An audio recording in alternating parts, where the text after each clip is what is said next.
Think he can't shine through the dark? Stream a Roshan Steele in high resolution? And record a play for the history books? Watch this. Think he can't make a victory go viral? Watch this. Think a support can't be in the spotlight? Watch this. On Intel Core i7, a legend can rewrite his own legacy. Game, record, stream without compromise on Intel Core i7.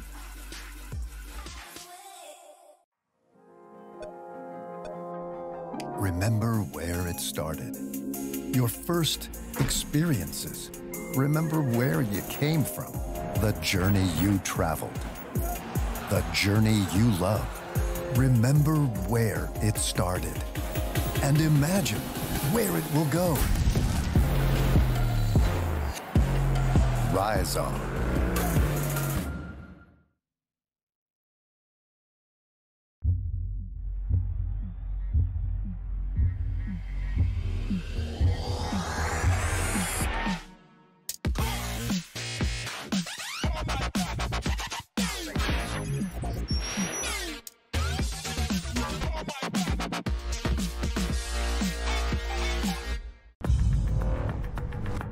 No matter what your passion is, soccer,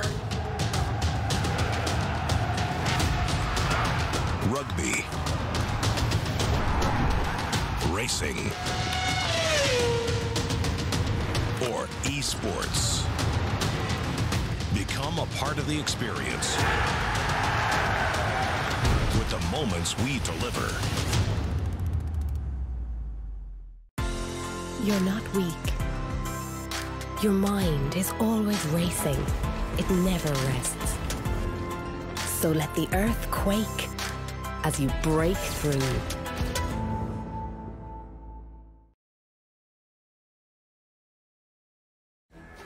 This is game fuel. It's domination in a can.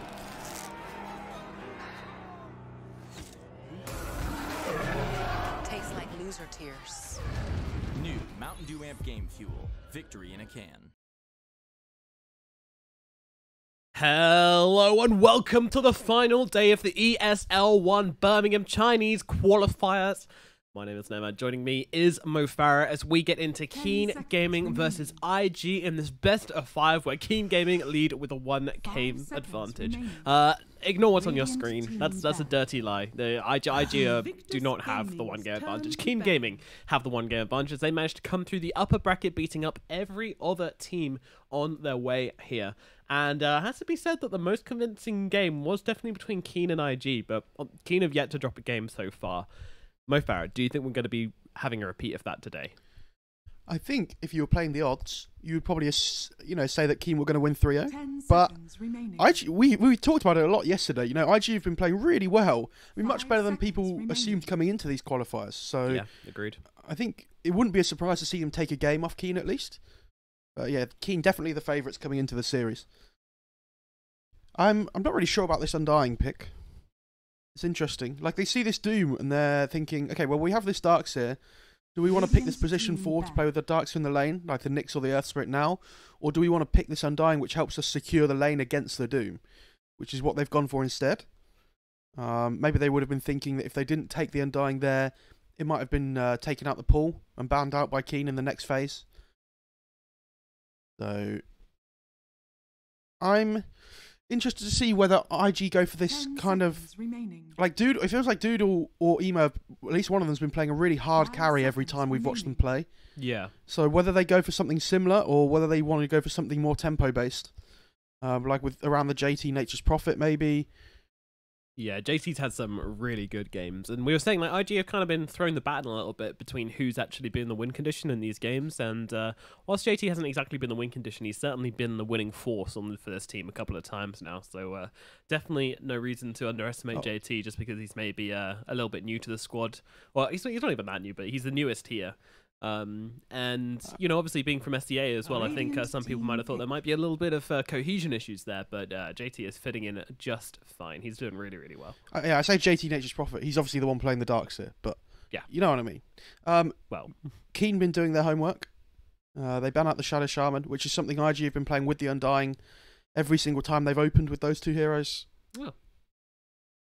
Neat. Alright, King Gaming, so they need a pick right now. They started out with the Doom Disruptor. It's very silence heavy lineup, so we're not going to be seeing any Slarks or anything coming out from IG. Wondering what now they decide to go for, because you've kind of got the lockdown more or less. So you might want to get some catch, and that's going to be a Lion. Alright, well, there's some catch. I was working my way to suggesting the Lion pick there, if you heard my thought process. You know, need some catch, they need someone, a 4 who's going to build a blink and have some lockdown. Boom, it's going to be your boy. Your boy from hell. It's nice to give them a little bit of burst damage as well, which they don't really have at the moment. Between their 3 and their 5 from the Doom the Disruptor. Doom's good and all, but if you have a game where you've got Doom and then no way to actually finish the Doom target or hold the Doom target still and he just walks off and comes back a bit later to kick your ass, then it's not good. I'm thinking that Keen Gaming could, depending on what gets picked here by IG, they could return with a Morph in their next pick. So I think IG have to be a little bit wary here. They go for the Lesh. Okay. Did they play this mid last time? I think they played it as was it carry Lesh, wasn't it, last time we saw them play it? Yeah, it was in the safe lane, that Lesh track, last time we saw it. So interesting to see if they'll do the same thing again. They definitely like running this with the traditional Leshrac partners as well, you know, whether it's a Shadow Demon, whether it's a Bane. They tend to give him some kind of setup, so we'll be expecting that pick to come out next, I think. I'm not expecting a Leshrac 4, honestly. Not from IG. No, I'm not, but it could still be a 4. Just because they play it usually in one position doesn't mean they can't play it in another. Oh yeah, for sure. So depending how the draft ends out here, you know, with this pick from Keen, they could move it around. Darkseer Lesh sounds like a bit of a weird lane though, so I would agree. Yeah, it's very unlikely. So King Gaming, what are they looking for now? They need their mid and they need a carry. I imagine you want to go 10th pick for the mid, so which carry player? Maybe I can see them going for something like the PA. Weaver. That's not what I would have expected. I guess they're pretty light on the lockdown right now, though. Undying and Darkseer offer nothing in terms of lockdown. You know, Vacuum is about it between those two. Leshrac with the Yules, and you know, you can Yules into stun, which is something, but it's probably not going to be enough to stop a Weaver. It's not even just the lack of catch. Like when he buys a BKB this game on the Weaver, he's pretty much untouchable at the moment. So you want to build a BKB core that was pretty maneuverable. That's why I assumed something like the Morph against the Undying might be okay as well, but. We'll go for the Weaver instead.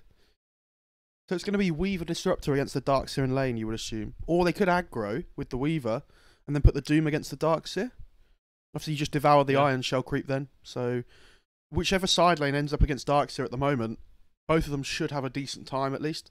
Yeah, it's a really nice position to draft yourself into as well, because you end up with basically not really feeling any pressure on your lanes here.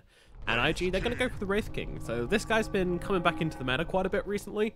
We've seen people going for a different build where they tend to go for the Mortal Strike spam and just like throw out skeletons across the map. And these guys farm so quickly. Like it's honestly insane how quickly your skeletons can farm for you. And we've even seen people skipping Midas from this as well, just because they believe that their farm can be upheld by these skeletons alone. So it's a really interesting thing, which has been shown off a lot recently, and yeah, it's going to be interesting. I mean, Wraith King's really good against a lot of these heroes as well. Like, if you look at the 3-4-5 on Keen, with Doom, Disruptor, Lion, they really want to drop their ults, find a pick-off, and then move on to, like, having the numbers advantage in the fights.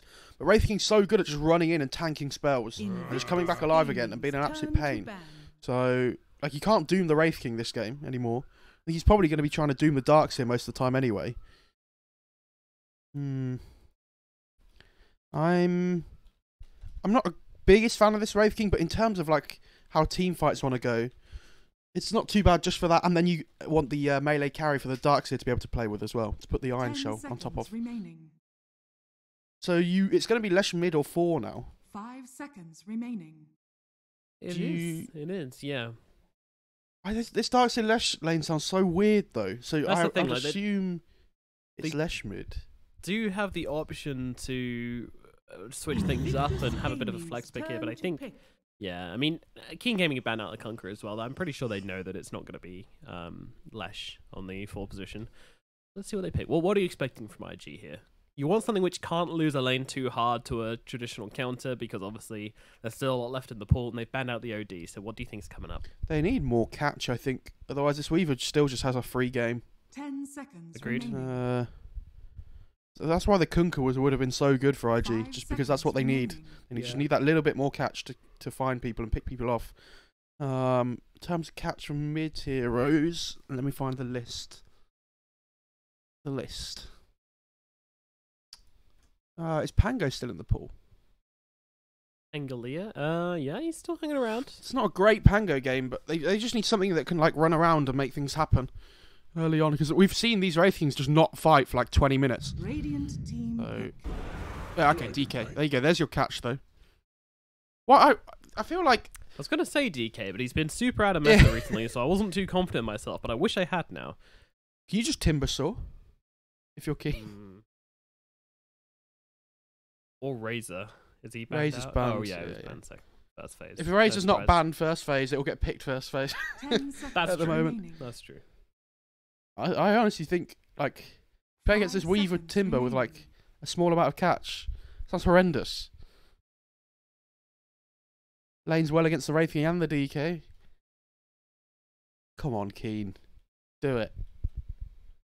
What else could they go for mid? They could go like Viper or something if they wanted to as well, but I'm not sure how I feel about that. It's a decent Viper game. It's not awful. Yeah, and I mean, DK hates getting broken because obviously then his Dragon Blood's gone down, so it's certainly an option for them if they want to go down that route. Yeah, sadly an option. You really don't want to see a Viper, do you? I really want to see... that hero's so fun to cast, Timber. Like, does some crazy things. Yeah, Timber's great. What are they going to go Let's for? see it, let's see. Yes! I think it's going to be one of the two. Yes, it's going to be the Timbersaw coming through to round off Keen Gaming's draft. And they play a really good Timbersaw as well. I think... I imagine Yee's going to be on it. Yeah, he is. Cool. So yeah, Yi Timbersaw. That's pretty exciting stuff. Looking forward to seeing it. Meanwhile, IG are going for the DK Wraith King and the Darkseer lineup, which it's okay. It's pretty well rounded, but they are 3 melee heroes. Admittedly, Darkseer doesn't mind too much about the Timbersaw, but the other two definitely do. This could be a really rough game for IG. I want to see them move JT to play Darkseer mid against the Timber, and then put the DK and Wraith King in the side lanes. Thing is, DK has an awful lane wherever he goes this game, right? Yeah, he does. Like, they have to pick it just to have the catch available to kill the Weaver.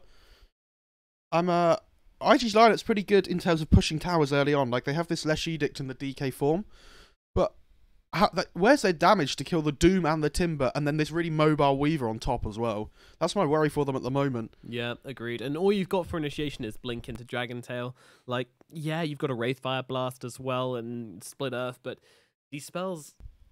and not enough for a Weaver. You need something more. And when you're a support as an Undying as well, like this hero sucks versus Weaver. So I'm really worried for IG. However, they do still have good win conditions. And also these team fights aren't going to be as one-sided as we're making out. The Timbersaw's going to do a lot, yes. However, you've got this Vacuum into Split Earth combo, which can be absolutely huge. You've got a lot of team fight coming out from this team, so I'm not super worried. But yeah, I definitely think it's an uphill battle for IG for this draft. All right, Nomads, when you're playing against Timbersaw, what do you want to build? What item do you want? I mean, Atos is pretty good for cancelling the Timber Chain. Obviously, Wrong. Silence is nice as well. Wrong. What do you You want a think? Spirit Vessel when you play Oh yeah, against Spirit Timbersaw. Vessel, of course. Look at their 2 supports on IG. Yeah, you've got the Undying and you've got the Leshrac. If Leshrac has to build a Spirit Vessel, which I think he will, it feels so bad. Yeah, because you really want to be like building that Atos, building towards like more tanky items. And he's spending so much gold on this Spirit Vessel. He's unfortunately going to be put into a bad situation, I think, this game.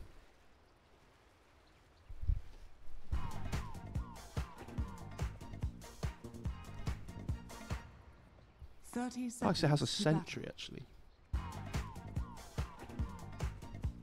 Where's he going with that? I guess he's just thinking that the Radiant are going to be blocking the big camp. Or is he thinking that the Doom's coming bot, so he should block the big camp to stop him from devouring? Look at Dogfights just flying up onto the high ground with that taunt. He doesn't care in the world. Just walking into the Weaver, taunting away. Chicken's like, oh, hey, what up? He has just scouted the lanes, though. So JT knows he's going to be coming up against the Doom in the bot lane now. Yeah, actually, Keen Gaming weren't really doing anything to hide it, though, but there's this stun out with the Wraithfire Blast. Split to follow up as well. This Lion's falling low. Kaka could be in trouble here. One more right click, and Ollie will get that kill. So First Blood going the way of IG.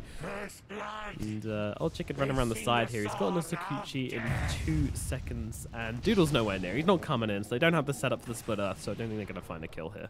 Yeah, they do trade 2 for 2 on bounty runes as well, so... Good first blood for the Dire, but not any crazy advantage early on. Undying into a tri-lane. He's loving life.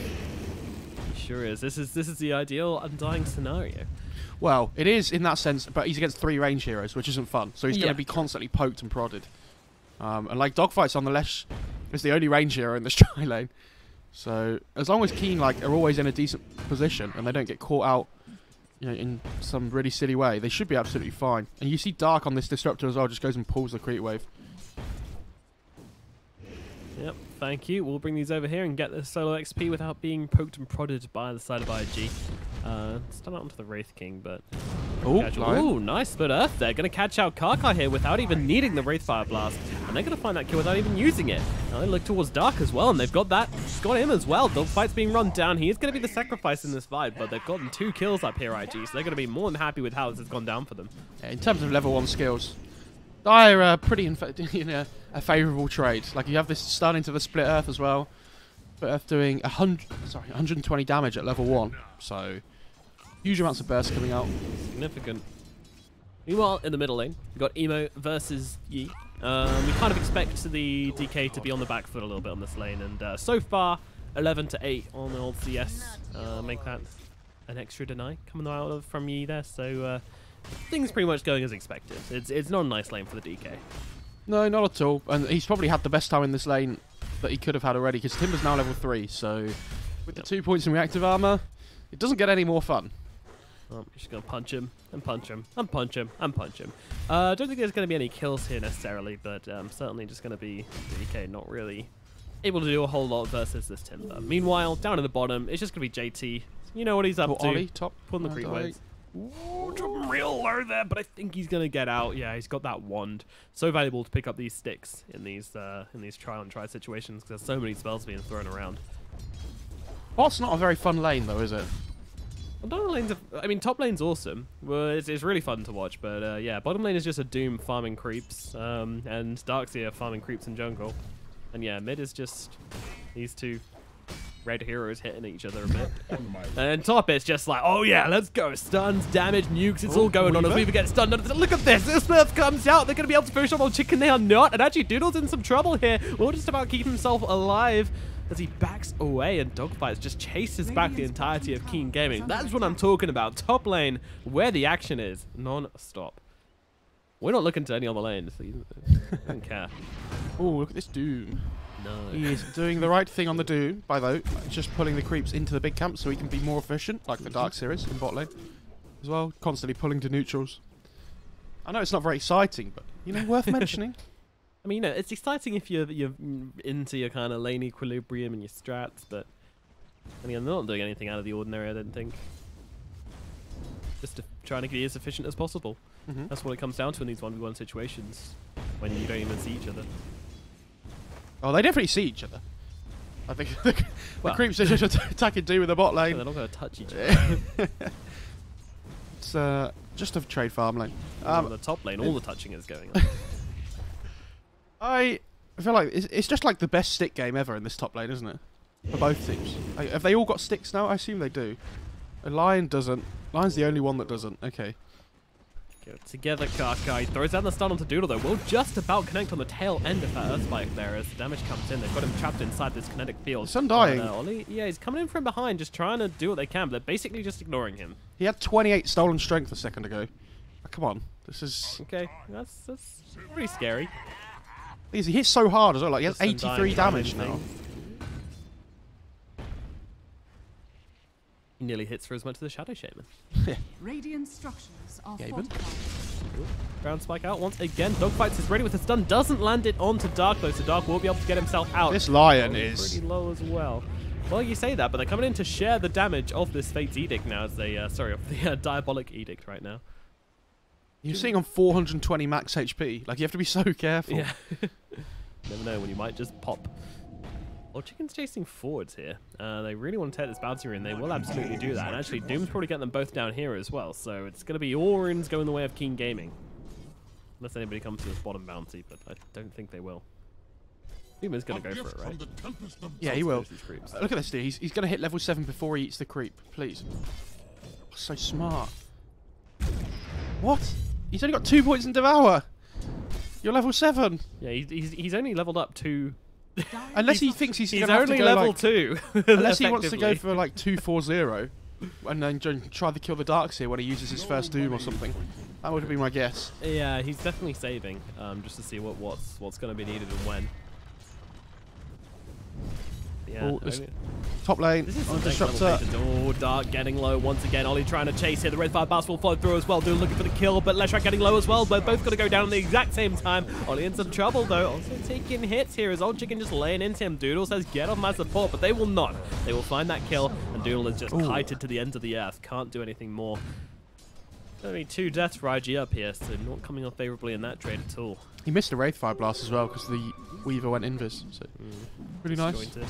I mean, these lanes are going really well for the Radiant though at the moment. Like, this Doom's going to be out farming the Darkseer in bot lane just because he's using the big camp and using Devourer as well. So he's absolutely fine. Like, Timber's destroying DK mid.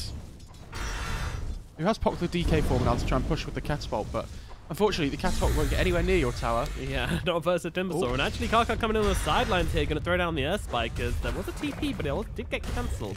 Now Darkseer is having TP instead. Emo still being run down here, dropping lower and lower, and with that Thunderstrike on him, it's not going to be enough to finish him off. Thankfully, he is a Dragon Knight, so Emo gets himself away. Yeah, that extra 12 HP regen from the Dragon's Blood. Yep. Always coming in useful. Yeah, he did go for the 4 points of Scorched Earth on old 11.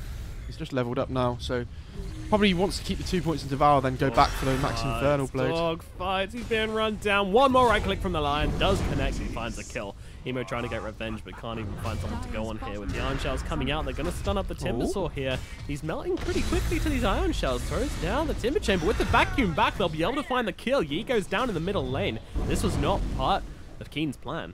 That's such a big kill as well. Like, he's been causing so much chaos on the map. Unfortunately, it would have been much better for them if they could get that kill when the DK form was up, so they could try and pressure the tower afterwards. But not to be. It's kind of one of those moments where it's, I don't know if you show them he can bleed. It's like this old, people who pretended to be gods in the olden days. You just make them bleed, and then people would stop believing they're gods. Do you reckon Weaver should go Diffusal Blade this game? Who now? Do you reckon Weaver should go Diffusal Blade this game? Pretty nice versus Leshrac, and yeah, the Wraith King as well. Stopped him getting that Reincarnation Man is pretty sweet. And the DK as well is pretty good against.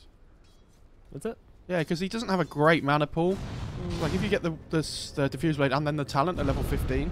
Oh, bit of action down at bottom as the Dooms come out onto the Darkseer though, and he's held still by these Earth Spikes and by the Kinetic Field as well, as he's just kind of trapped for the time being. Doom is starting to run off. Is it going to be enough to get the kill? Yes, it is. A right click comes in from Old 11 and they'll finish the job. Dogfights wants to be able to get this Split Earth here. Old 11 juking and driving right now. They need a stun. They don't have the mana for it, and a Earth Spike comes in from the line from the tree line as well, and that will hold back the side of IG and allow Keen Gaming to get themselves out. Yeah, DK had stick there, so he would have had the mana to use this Dragon Tail. It was a really nice stun by Kaka on the line. They are running this DK down again with the Scorched Earth. They're going for it, aren't they? They're not holding back. Ollie comes in. He can't really do a whole lot here. Not being used. The Doom. He's getting things started. So he's gone for 3 points in the Devour, 4 points into Scorched Earth, and 1 into Infernal Blade. And he's basically just running at people. Now there's all this action going on down here, and he's very happy he saved these points. He can be much more effective with 4 points in Devour. But Dark is getting assassinated somewhat. It doesn't really matter though. Like, they used Tombstone for that. They've used DK form as well. So, I mean, they used DK form a while ago. I think. Like, it doesn't really matter that much if you're the Disruptor. Like, you're making so much space for your cores just to carry on farming this game. Like, Tim's just shoving mid in constantly. Like, nobody from Dire can really be there. Dogfights goes over just to try and leech some XP, but this Timber's going to finally take the tier 1 here. DK might come in to try and get a deny, but I think he's going to be too late. Timbersaw. Bot lane as well. They're chasing down the Darkseer. Yeah, he's running himself away. The Infernal Blade does not kill. So it does connect with the Surge, though. JT's going to make it to the trees. I love what they're doing here. Like, on the Radiant side at the moment, the way you want to play as your supports is you want to play around your strongest hero on the map. And although all 3 cores are doing okay, this Weaver, you really want to give him solo XP in the top lane because you've been tri-laning with him before. Like, Timber doesn't really need any help. Just go and play with your Doom. He's like just running at people for fun. So yeah, and I feel like IG are kind of playing into that as well. You know, they're trying to contest this Doom when maybe they shouldn't be. Maybe they should just leave him to his own devices. I think Timber's waiting to see if somebody will TP mid here. Okay. Just goes in anyway. He had an invis rune. Oh, Ollie's going down below. He's chasing him down with the disruptor there. In one of the mid lane, Ping's coming out. They want to try and go for the Timbersaw here. I'm not quite sure that's going to happen because he's got this hood. Just tank up through all of Dogfight's damage, and he's going to be absolutely fine. Just casual 46 health regen a second. Good stuff.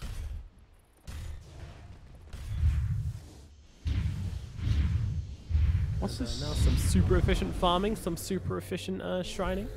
This line has the tome, so he's going to hit level 6 really soon. Look to try and get a finger kill with that one straight away, even if it's on someone squishy like the Undying or the Lesh. Dire's structures are fortified. Almost there now. Scans used, old chicken, spots out this gank pretty early on here. He's going to hide in the trees and try and pop the smoke. And this is smoke. This is top tower is this is smoke being used as Weaver running past it. Needs to be careful yet to show himself. That's good. Good glyph as well. Dire's bottom tower is under attack. You know what's going on here? They're actually trying to find dogfights here, and they've actually got this ward up as well, so they know exactly where the Weaver and the Disruptor are. And that's another DK form, like completely wasted as well. Yeah, absolutely. Like meanwhile in bot lane, this Doom has a hood drums and he's running at your tier 2. Like who from the Dire can sit in mid lane or bot lane at the moment? He's it's very really close difficult. to getting Doom level 2 at like 12 minutes into the game as well. He's been farming so well. I am really surprised he didn't go for the max devour early on in the lane. But Ollie mid lane on the Undying. Well, being a little bit Timbersword here, isn't he? But Kaka coming in as well just to ensure they get this kill. Ollie brought down. He gets another in the mid, and this Timbersword is scary, and the Doom is terrifying. What are we going for next? So 1.6k gold in the bank.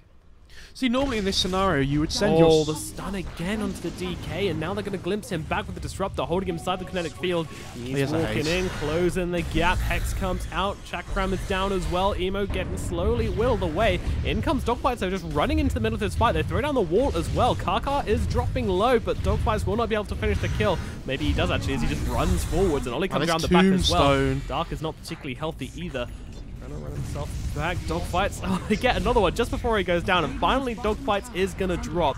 And Keen Gaming have to deal with these little creeps which are chasing them. The nasty little skeletons as they run back wounded. Yeah, nice little tombstone placement from Ollie on the high ground there. Difficult to ever find. Yeah, very annoying. But, I mean, it's so weird in these fights. Like, Doom just runs in and they can't deal with him. I was going to say, normally in these scenarios where you have these really tanky heroes that just sit in a lane and push your lane in, you would send your support down that has wave clear to just sit there and take XP and take a little bit of farm, but IG don't have one of those. They have Undying Lesh. Like they don't do that kind of thing. It's not like they have a Wyvern or I'm trying to think of another one. Just any hero that just split pushes lanes out. Yeah. Shaman. Shaman, yeah. Even if it's just like a Rubik or something as well, like with Fade Vault, we just push the wave out.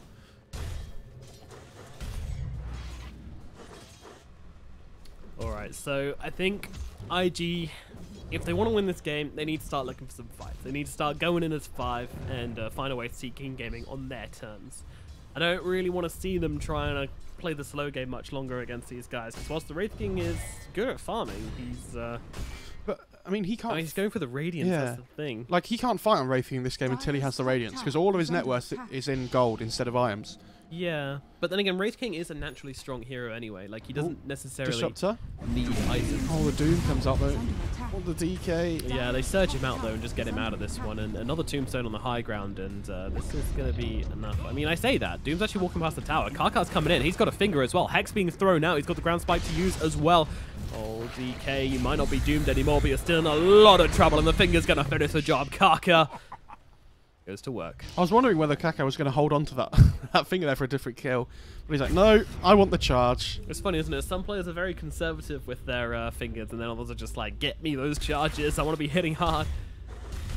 I think if you'd have used it earlier, it would have been fine. But it doesn't really matter in the end anyway. No.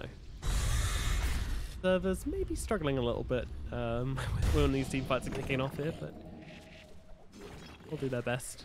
That's wouldn't be a Chinese Dota game. True. Without some server problems, I feel. Absolutely. How bad does it feel to try and kill his skeletons as well? Because, like, you want to do it because skeletons help him farm so much on Wraith King, but at the same time, like, they have 250 health each, and Timbersaw gets 50% magic resistance, and they reincarnate. Timbersaw gets free reactive armor from it. He's like, yeah, I'll Yeah. fight them. That's true. Timber's pretty good at dealing with them as well. He's got even with 50%. I like that he's gone for the 2 points in Q for the laning stage, but people are going to be like, oh, but Whirling Death's so good against these strength heroes. It is, but playing Timber without max Timber Chain's awful. Running in on it here, but it's a nice ultimate coming down from Dark, going to hold back the forces of IG and stop them trying to go for this gank onto the Timbersaw here. Meanwhile, Doodle fighting it up, vacuum in as they try to get out. Was that Doom cast animation? No, it wasn't. It was Infernal Blade. Okay, well, they didn't have DK form, which could have helped there with the initiation. That was boring. they try to go on the Timbersaw, but just get like completely negated by the Disruptor, and they just run away. Kill him! Ah, run away! Alright, that gang's over. It happens. This Undying's level 5 still as well, 16 minutes into the game. He's not even level 6 to be able to like pop that ult and run in with the Flesh Golem, so that's a little bit sad. Obviously that ult's actually pretty good against the Timbersaw and the Doom, like these tanky heroes as well, so they get it online. I know he dies pretty quickly, but it might actually end up being okay. Molly in a bit of trouble here as Infernal Blade comes down, trying to heal himself up with a couple of Ks, but unfortunately it's not going to be enough. Needs a bit more than just some strength to survive that one. Yeah, but he stole their strength, so worth. True. He's going to feel that -4 strength. Look at these creeps, they're just annihilating this Timbersaw. They are just trying to make space for the Wraith King though at this point still. Like they understand that they can't fight at all. So they're just trying to split the map up as much as they can. Like JT just shoving top lane in with the Wraith King. Yeah, I mean, I haven't seen that much Wraith King, but part of me just thinks like... Oh, mid. They're going on the line. They are certainly going on this little Lion Man, and he is pretty much devoured by Emo. Yeah, I think that was the blink reveal from the DK though. He might have used it mid before, I didn't see, but I don't think so. Yep. So they can try and get some damage onto nice, this mid. the 4 of them mid, trying to get some pressure on the tower maybe. Oh, no, never mind, they ran away. This is what I mean, like the Timbersaw and the Doom just turn up to the lane and they're like, oh well, we never don't want mind. to fight this anymore, see you guys later. We'll catch you next gang.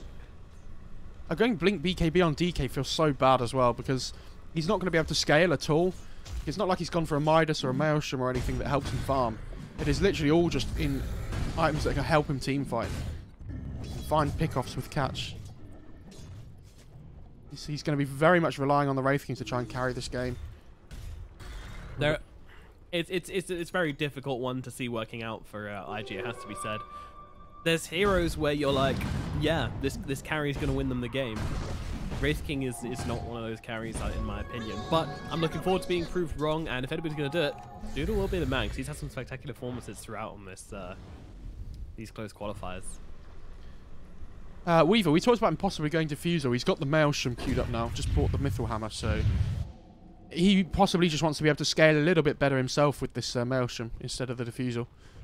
I think they realise that they can just afford to go late game here with the way that the DK's built. Just extend the game as long as they want. Pipe on the Timber now as well. There's a pipe on the Timber and a hood on the Doom. My god, he's a Shivers on the... He's so farmed. What is this man on? Casual 18-minute Shivers, no biggie. Not even like he's rushed it or anything. It's phase, drums, hood, Shivers. He's going to go for this BKB, and then he's going to have 25 armor and a BKB. Like, how's he going to die? Yeah, I think it's safe to say he kind of won that bottom lane despite being against the Dark. I mean, Darkseid is plenty farm as well. With the Lion. Nearly as agreed. Well, they stun up, going for the Undying here. Undying's dropping low, but Ollie actually gets the Flesh Golem out in time, and Karkat's the first one to drop, and down goes that Lion. Ollie being chased by Yi, but Yi's just not doing damage to him. He's had to focus on this Tombstone. Vacuum comes out, going to hold them inside that wall as Emo is... Oh, sorry, Dogfire's coming back, and finished off by Old Chicken. Now, Doom up onto Dragon Knight here, trying to get himself away, but that's not going to happen. The right click's flying through. Karkat finds that kill. Now into the trees they go as they get the Darkseer. Darkseer TPing out. He's actually going to make this one. Wow. Okay. That's really nice, because he saw the Doom just used Inferno Blade and instantly TP'd away. Yeah. That was really well played. Obviously, 4-second cooldown. Yeah, Glimpse.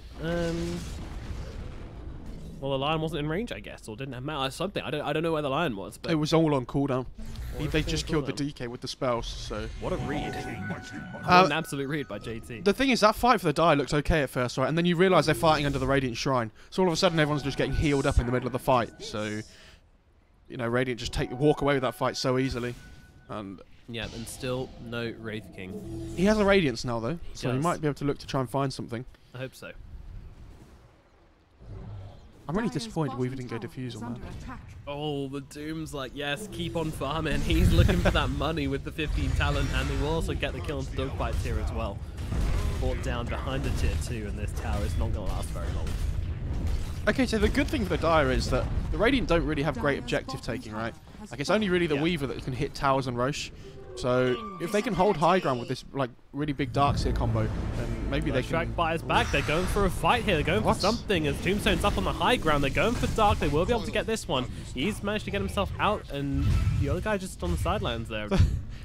The Doom got DK stunned, and then just TP'd out. He was like, oh, okay. See you later. Damn, what a sad buyback from dogfights. We've got zombies, we've got skeletons running around in these fights. Radiant's middle So many tower things. is under Yeah, attack. this is the Resident Evil draft. There's dragons as well. There are dragons. What game is Real this? Game of Thrones? Yeah. Oh my god, winter's coming. That's what it is. Like, when he gets that Frost Dragon, right, at level 18, it's actually just Game of Thrones.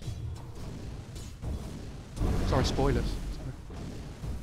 Anyway, DK looking for his BKB next, which is it's going to help him a lot. These two supports have been doing a hell of a lot of work in the fight, the Lion and Disruptor, and that will just negate their influence slightly. But you've got to be worried if you're inside of OG, because Keen Gaming smoking up onto the high ground here. They might find Doodle, immediately cancelling out any chance of him getting away here as they just run him down. Doodle dropping low here. Can they finish him off, though? Doodle's actually managed to escape this one. And on the sidelines, Ollie being chased down as well. Okay, the Undying might be the sacrifice, though. The Glim's going to help him out a little bit for the time being. Oh, never mind. You just closes a gap. With They the really want chain. to find the Leshrac or the Wraith. Yeah, oh, he's popped the Reincarnation. Yeah. Old Chicken ran him down. Unfortunately, there's only so far you can run, and Weaver is going to find you. And now Stun comes out from Karkar. He's just going to finish him off. Finger being thrown down. He has Purge on the Doom as well, so he just kept chasing. Oh my god. Radiant's bottom tower. And it's a really good Purge game because it takes off the Surge from the Darkseer as well. So, really difficult for JT to ever kind of run away in the middle of these fights.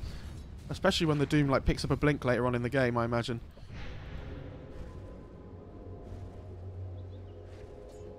So the Radiant's picked up, and IG still struggling to take fights here.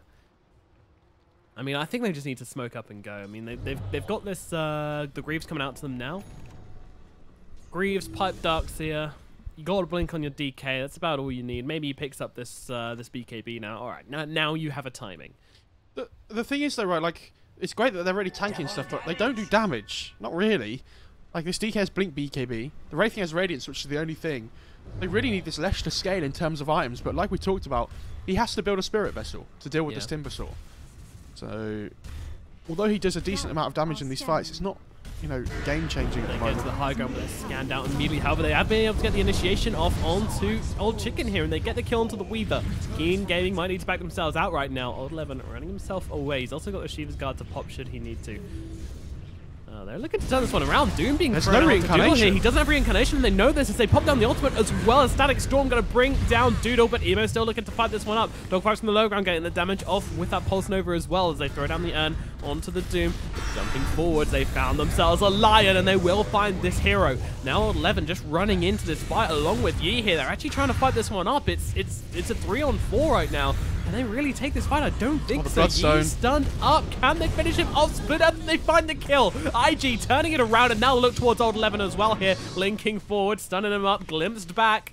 It's a bit of a roller coaster, but it does mean that Old 11 will escape. But a big fight for IG as they manage to clean up house. Yeah, that's a huge pick-off for IG on the Weaver at the start of that fight. Yep. Unfortunately, the Wraith King, kind of went a bit mental. Thought he had reincarnation up still.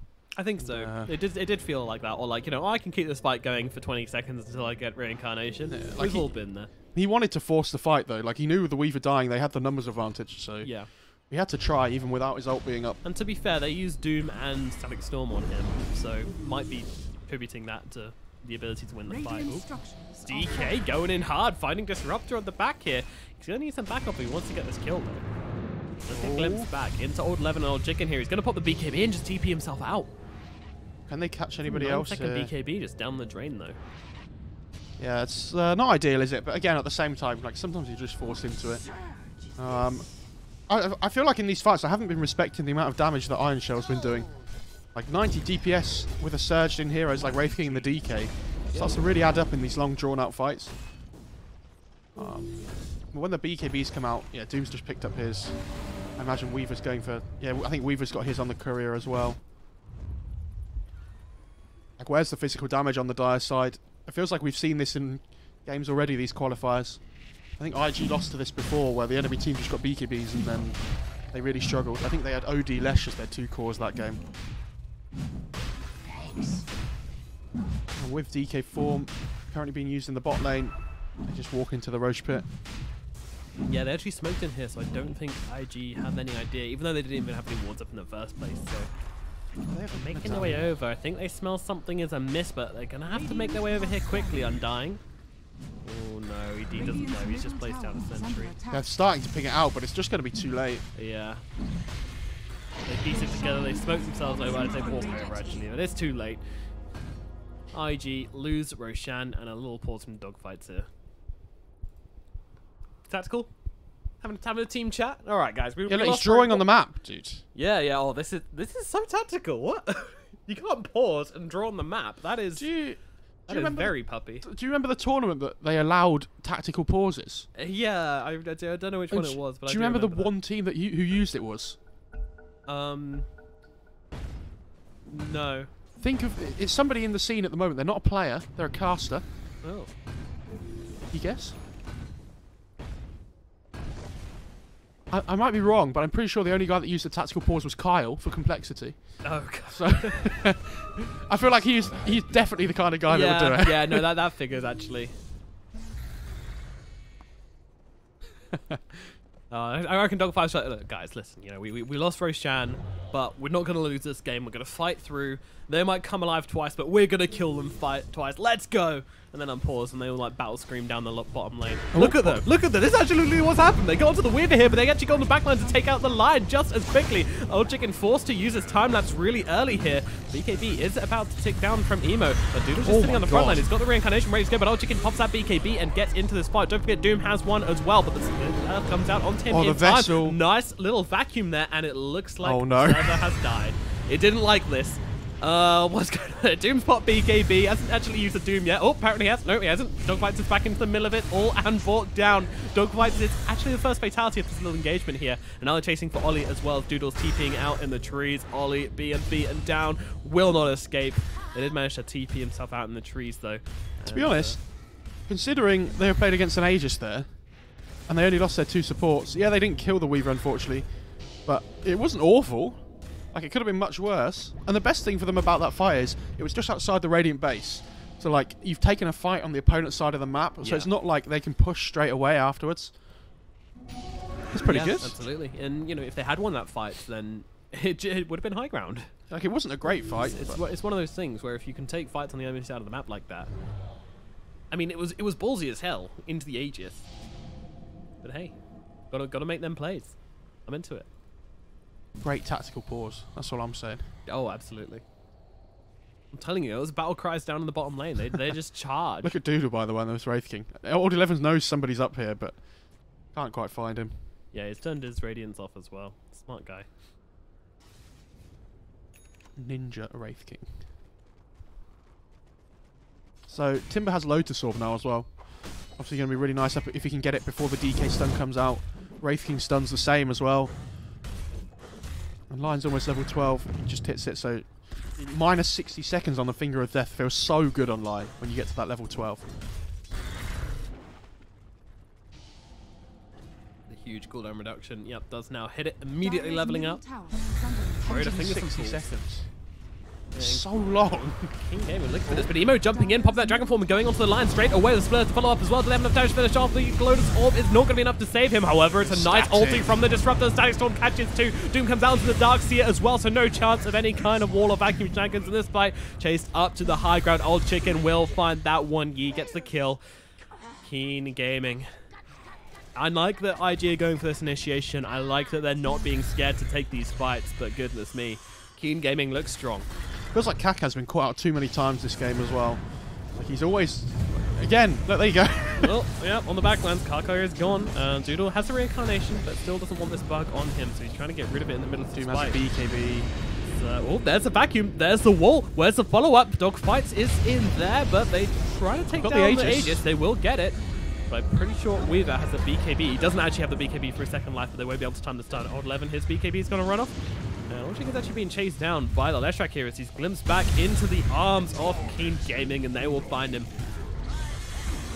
Okay, Kaka. But Kaka's just like, yeah, just take me. Take me first. This is fine. I don't mind. Yep.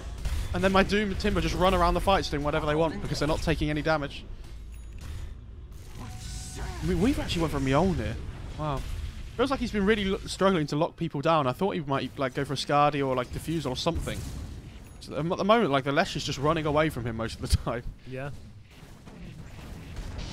Old 11 charges up the high ground. But like, they do have a lot of catch, and Ultigan's respecting this, hence why he's gone for this Dragon Lance on this this BKB. These two items which help him survive in these fights. They really didn't want to use the DK buyback here, so they're just going to accept they lose tier 3 for it, I think. Yeah, 10 seconds till DK's back, and then they can go again. I'm interested to see what Keen Gaming do here.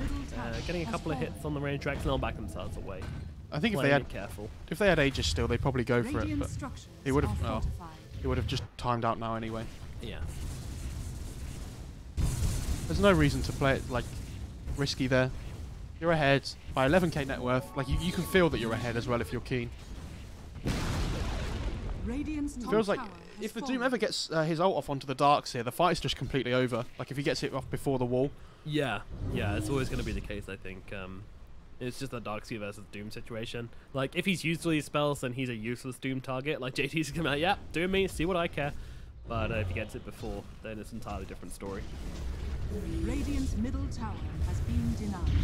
He is building Lotus Storm on the Darkseid now, though, so Old 11 does have to be careful on this Doom. Interestingly, Dogfights grabbed the casual buckler. Dire's top shrine is under attack. 2 armor to all allied units. Maybe some kind of counter to the swarm. Invisibility.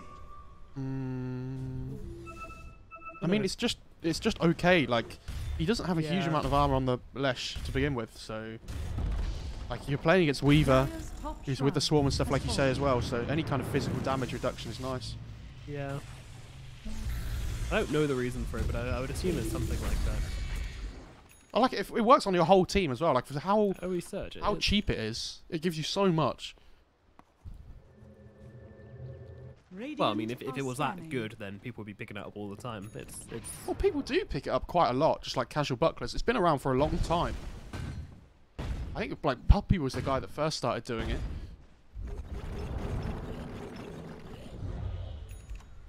DK has Mjolnir as well. Keen Gaming waiting on the high ground to pop this smoke, but they're actually going to be cautious and back themselves away. As Doodle just pops the smoke in the lane and then immediately pinged out by the Disruptor. He says, yeah, this guy doesn't have a Shadow Blade. Hold up. Have you seen Doom's items? Fresher Orb. Wow. He does have the mana for it. Yep. Always need to check that, but that's what the Shiva's Guard helps with. Timber has an axe now as well, actually. Well, he's IG hasting forwards here. They do get their smokes popped. Shrek doesn't want to be the one caught on the front lines, though. 11 hunting forwards here. They really need to try and DK on the front lines. Oh, the surge. Doodle running into the middle of everything, trying to find the supports and going straight onto the disrupt now, popping that BKB to try and bring him down as quickly as possible. Does he have the damage to finish him off, though? Karkar is actually going to be the first one go down, and he actually dooms himself. Oh no, the Lotus Orb. Doom is on himself. And meanwhile, Dogfight's being brought down by Old Chicken at Old 11 in a horrible situation. Darkseer, he's like, yeah, whatever, man, I gotcha. Now he survives the whole Doom, pops that Grease. They've only got to bring down Yi right now as Old Chicken hunts around the outside, wondering when he can get involved in this fight. Yi, get the Timber Chain away. Oh, Servers are struggling once again. Gaben, please. Pedal faster, guys. And, well, this is literally a slideshow as it looks like they've advanced here and popped the wall. Disruptor fallback. Here we go. From the Disruptor. Very low on HP as Old Chicken and Dark have both died, and they get the Timbersaw as well. There's no buybacks on the Doom or the Timber. That was like such a good initiation from the Wraith King, if you saw. Like, he just jumped into the backline and stunned the Disruptor. DK followed him, blinked in, stunned the Lion, and both the supports were dead, just straight away at the start of the fight. Yep. And then all of a sudden, the Doom's like dooms himself, and that's 3 heroes just that's gone. the craziest part. We were saying that, you know, if they get the Doom off the Dark Seer before the fight, but with the Lotus Orb, oh my god, JT doomed. Sorry about the issues in that fight. I mean, this isn't a problem with viewing from the Chinese servers. They just tend to sometimes be a not very good viewing experience. But these skeletons. He has the talent at level 15 where they do more damage. They're just ripping through buildings. Look at this. Madness. Absolute madness. They'll do it themselves. Don't even need Daddy there. We did this for you, Daddy. George.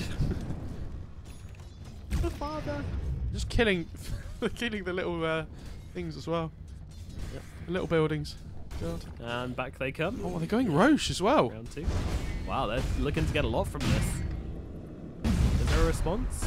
Well, how do they fight this without the Timber? Like, it's impossible. Don't worry, Disruptor's got a 5-man Static Storm by himself, and never mind. That was a level ward there.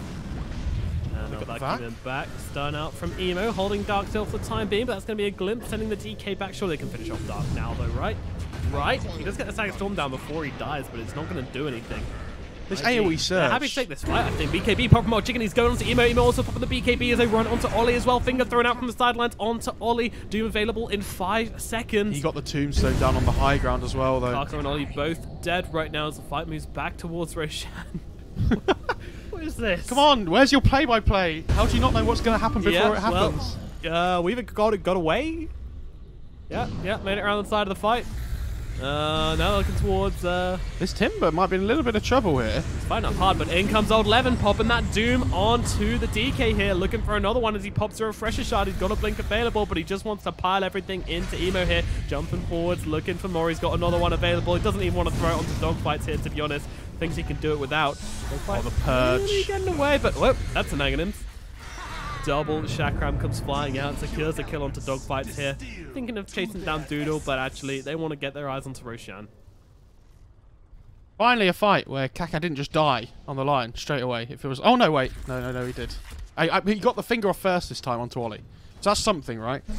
Like, as long as your support's not the first ones dying on the Radiant, you should have like a decent time in these fights. But they're constantly being found out by this amazing initiation from IG. Yeah. I don't even think it's that bad for the Disruptor and Lion. Like, they're trying to stand in safe places, but they just keep getting found out. Forwards.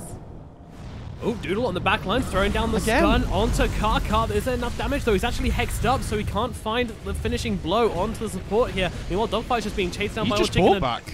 He's done. He's done. Dogfight's JT's got no JT buyback as well. And over on the sidelines, they get Ollie.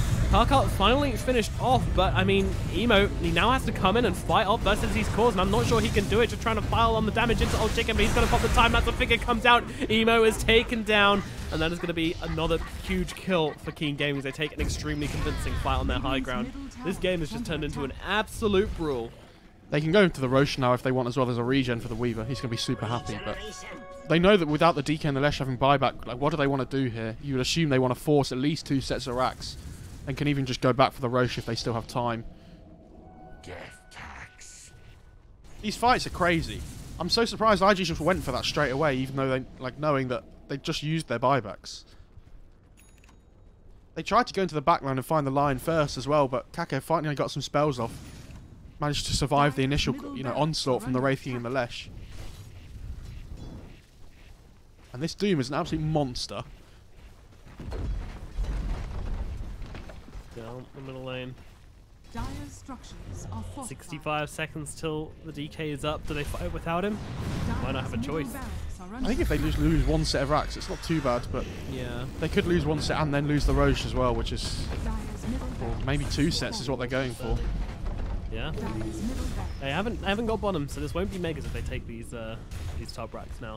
But still, 45 seconds. They're going through these racks quicker than I would have expected. Yeah, this Weaver's starting to hit hard now, though. Yeah. Like, it doesn't even they're actually jumping in. They're trying to go onto the Doom here, but Wraith King just gets everything turned around him. He's got the Reincarnate, of course, but he's just dying so quickly in his first life that doesn't seem like a threat. Yeah, these racks are just getting chomped through. Doom's going to be available in 30 seconds as well. Like, without the DK initiation, they don't really want to start the fight by just blinking the Wraith King in, so Just going to let it go. Yeah, and they ping Roshan now as well. They're just going to go for it.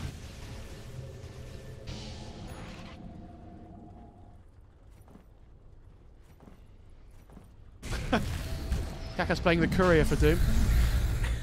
Bringing him his 3 parts of the axe. What a guy. Lion's like, oh guys, I've almost got my axe. Nice. Dire are scanning.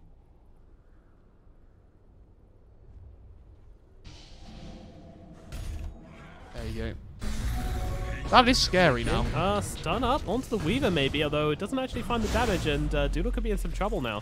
He's kind of caught inside the Static Storm. Doesn't want to fight or pop that BKB for this. They stun up the Timbersaw here. Is this a kill they can really get though? Spin Earth being used, but they force stuff him forwards and get him out of range. Now Doom coming down. They've got one off onto the DK. Don't even need to use it on Dogfights because the second one's going onto the Darkseer. This fight is over.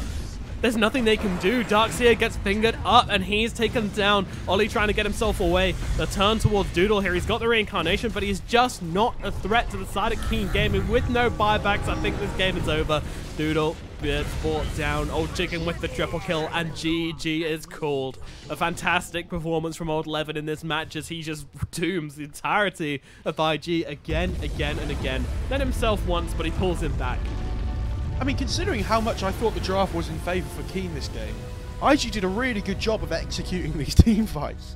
Like we said, always finding the supports and then finding good pickoffs constantly. But when you have this Doom and Timber running around the fights, like, what are they doing to them? There's literally nothing they can do. They just don't have the damage. They've been building Mjolnirs to try and at least do some kind of burst damage, but they're so tanky. Yeah, it's rough. It's extremely rough, and it doesn't really feel like they had any answers to that game. So they did take some good fights. They did kind of play around the Darkseer a bit, but the moment you get that Doom onto the Darkseer, it's just impossible for them to take any fights. And yeah, as we said, you know, they're making a ton of space for this Wraith King to get his Radiance up, but he still took a long time to get it, and Wraith King with the Radiance isn't a game-winning combination. You need a little bit more, and unfortunately, IG didn't have it that game. Hopefully, we'll see a bit more from them for Game 2. It will have to be, because King Gamer are only one game away from qualifying for ESL One Birmingham. You think they've got what it takes, Mo? Yeah, I mean, if IG don't draft themselves into a back alley this time, I think that was the most important thing. Like, this last pick, Timber, just completely turned the game on its head. I think they definitely have the potential because they took the team fights pretty well. Let's see what they can do.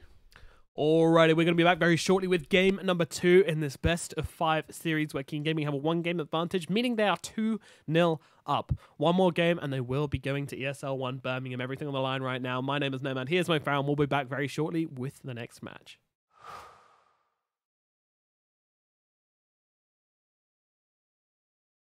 You reckon this is a problem from casting from Dota TV? It wasn't that bad yesterday.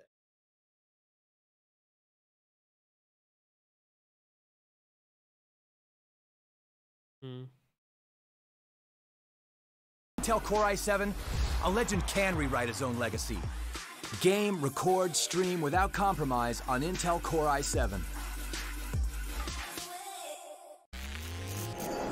Remember where it started. Your first experiences. The journey you traveled. The journey you love. Remember where it started. And imagine where it will go. Rise on.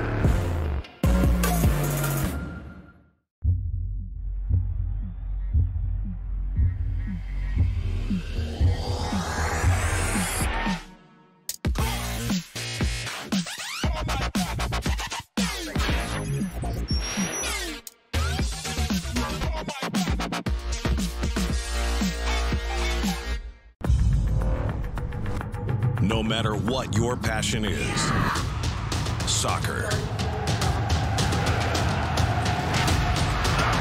rugby, racing, or esports, become a part of the experience with the moments we deliver. This is Game Fuel. 16 ounces of pure annihilation.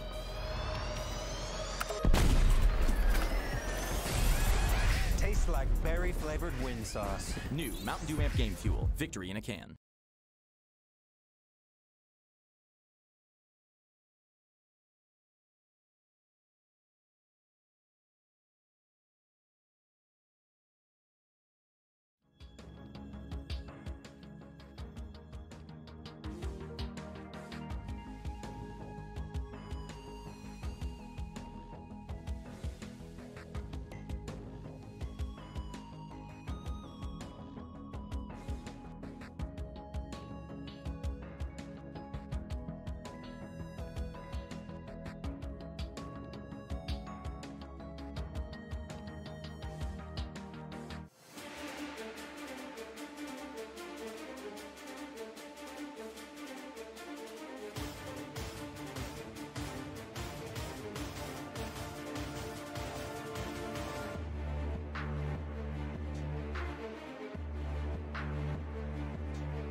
Think you can't shine through the dark?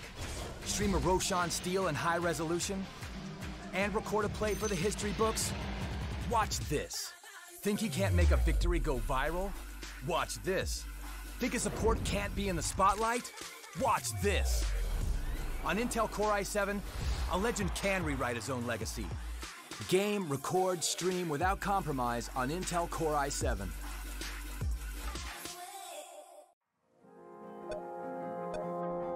Remember where it started. Your first experiences. Remember where you came from. The journey you traveled. The journey you love. Remember where it started. And imagine where it will go. Rise on.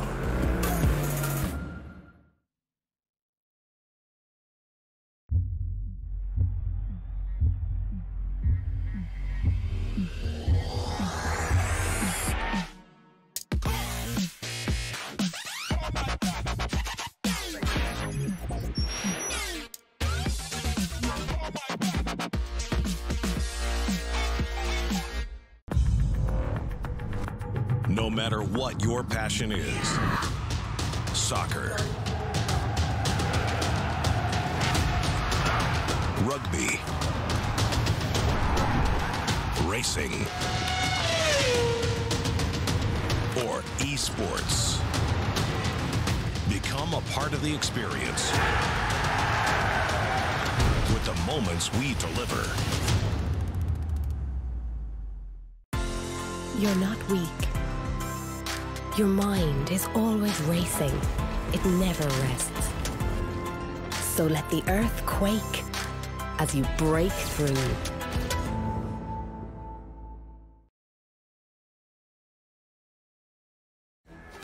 This is game fuel.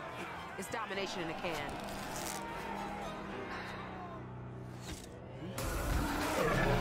Tastes like loser tears. New Mountain Dew Amp Game Fuel. Victory in a can. Hello and welcome back to the ESL One Birmingham 2019 closed qualifiers, where we have IG versus Keen Gaming playing it out for the Chinese squad in the tournament. This is of course an independent event, not a DPC, but with £300,000 on the line. It's everything to play. Oh, sorry, $300,000 on the line, I should say. It is everything to play for, and of course the ability to play against these amazing teams which are coming to Birmingham. We've already had Liquid, NIP, OG, so many awesome teams confirmed, and LGD I think are going to be there as well. It's good stuff.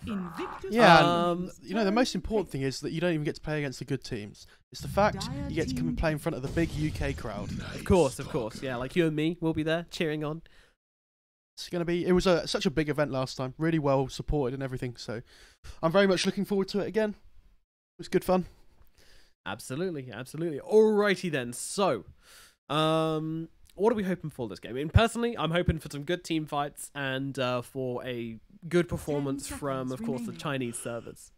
I was going to say before some servers, but I'm looking forward to IG actually trying to take the tempo this time, instead of picking something like the Wraith King where they sit back for 20-25 minutes and just, you know, farm up their items. And that's just what I really like with the Night Stalker pick as well.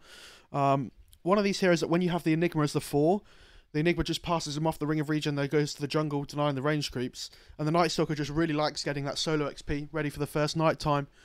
Oracle doesn't really do too much to the Night Stalker in the lane, so yeah, he doesn't mind too much on the Night Stalker. He's pretty happy with how this has gone so far. But Kaka playing Rubik against the Enigma, that is exciting. Yeah, Kaka Rubik into an Enigma. That's bound to see some spectacular players coming out of this game. Absolutely. I also think this might be the first Oracle pick we've had so far, these qualifiers, just because it's been banned every game as well. Yeah, we haven't been seeing a lot of it. They decided to get rid of the Doom on IG, which is sensible, I think. After last game's performance from Old 11, it was fairly scary. Life Stealer. Okay. Oh. Immediate Morphling pickup. He wants to steal that rage and use it for himself. Free BKB, and both these supports don't really do too great against Morph. Like, the instant lift's pretty good, but they need, like... They might pick something like a Centaur here as well for Keen. They love this Rubik Centaur off lane. Oh, interesting. They could do so. So obviously having Dusa against Morph, if it's a mid lane matchup, Dusa should do absolutely fine. Morph has decent base damage, but with that snake bouncing around, Morph has to be really careful. Could still be Morph carry though as well in the safe lane. Yeah, I mean, no matter where the Morphling goes, he's always going to be the win condition, the carry. But yeah, it depends where you want to lane him in the start of the game. And 5 seconds I think he does remaining. fine versus Medusa, honestly. I'm not sure it's big enough reason to not put him in mid, but we'll see what they prefer. They just want to get a good matchup regardless. Interesting that they're leaving 0-11-0 till last this time as well. I'm wondering what they've got in their head. I guess they're also thinking that if they didn't pick up the Medusa there... Oh, it got banned out the Centaur in the second phase. Okay. So IG definitely done their homework against Keen. Yeah, it does feel that way. Both teams kind of know each other pretty damn well at this stage. I feel like all the teams in China know each other super well. They play each other all the time in so many different regional competitions. Yeah, that's true. H Cup that's and true. whatever. Dire team ban. Slarda. I mean, Slarda would have been a decent pick as well. Works well with the Lifestealer. He doesn't really have a vehicle to play with at the moment, does he, on the Lifestealer either? Which we don't really see too much of anymore, because it felt like that was more impactful when it was the physical damage build, and like you would blow somebody up at the start of the fight. But with this Radiance build, it's kind of like a more, you expect these team fights to drag on almost. Yeah, 10 seconds remaining. So I mean, it's still nice to have, but yeah, I think 5 Slardar seconds offers a lot to remaining. both of those builds though, because of course with the amplified damage, it's just absolutely insane with the Lifestealer and Medusa on your team. Like those arrows will do so much work, even if you're not directly hitting the hero. And of course, Lifestealer just free health. I think you have to ban the Monkey King here if you're keen. It lanes up pretty well against the Lifestealer and the Medusa. I mean, it's Sniper's a decent ban as well. They don't have any gap close, so Sniper would have also been a good pick. Yeah, I'm kind of expecting them to pick gap close now, but we shall see. I mean, they can go for the Dark Sea themselves if they want to, but I'm not sure it's a very good pick this game. They could. The Surge is pretty good with the Lifestealer as well. Yeah. But, like, you want something that plays with the Rubik in the lane, so like some kind of initiation that the Rubik can pull into. Like, that's why the Centaur and the Slardar are so good, because you just have the lift into the Stomp or the Crush. What else have we got? And they like... What happened to all the mags in China? I thought they loved that hero. Went extinct. Oh, that's a good pick. Yeah, I like this a lot. Nice Bat Rider game. Gives them some initiation, which they sorely needed. Give them some lockdown, which they sorely needed. The only thing is he'll probably have to go for a really early BKB because he's playing against Disruptor. Like, you might just see him go drums BKB, because otherwise the Glimpse just completely destroys the lasso potential. 10 seconds remaining. Yeah, I don't think he's going to go Blink early on here. I'd be very surprised. 5 seconds remaining. And he can also just run the Morphling down at the start of the game up until, like, Morph gets level 5 or something. It's a big threat, and yeah, I mean, level 6 is big for Morphling in order to be able to get the sticky napalm charges off, but I mean, it doesn't really matter as long as the Morphling can, as long as the Barrad can stay on top of the Morph until that level 6, then he's not going to have a good lane. However, they can still put the Morphling in the mid lane, as we mentioned before. It's definitely an option. It's not amazing. It's not like a winning matchup. Slark Does a bit. Slark not bad versus Batrider. Slark mid versus Dusa. Mid one did it. It last year. Which ESL event was that? It was actually really good fun. Like, if you know how to play the matchup, it's really good against Dusa. But yeah. Oh. All right, they're gonna go for the PL to put on the safe lane versus the Batrider. Morph PL though. Yeah, this is slow. JT is going to have to do some heavy carrying throughout this early mid to get a team to their timings. Their lineup is so greedy. They have Morph PL as their 2 cores, Enigma as their 4, and Disruptor as their 5, which needs levels and like things as well. Oh god. The only good thing for them is that they don't have a huge amount of catch on Keen, and they're playing against Morphling PL. Yeah. So if Keen don't get a good start this game, and like get the tempo going for themselves with this Lifestealer Radiance timing, they might really start to struggle in the late game, but can IG get to the late game? That's the question. Yeah, and it's 10 seconds. I think they might be able to, but then again, with the way Keen's been playing recently, I'm not too sure. 5 seconds remaining. Also, you've picked Phantom Lancer into a natural Radiance builder in the Lifestealer, which I think is always a risk. Yeah, I don't know. It's they needed something that lane against Bat though, like you said, and PL's like really good against Dusa. It's not that bad of a pick, honestly. Like, the Radiance mischance is annoying if you're PL, but it's not unplayable. I want to see what this JT can do on this Night Stalker, though, because he's had a decent tournament, like, or qualifiers so far. And if he can get a blink at some point this game and just jump on the Oracle in the backline, like, IG did a really good job last game, even though they lost, of just picking off these squishy supports at the start of the fight. So if they can do that again, maybe even just try and zone the Rubik off so the Enigma can get a good black hole going.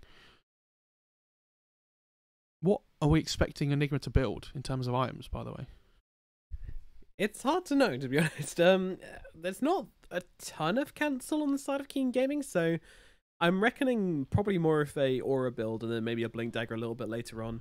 At the same time, though, I really think they need to be finding a way to win these team fights in the early mid, and we already talked about how lackluster they're going to be with their choice of cores.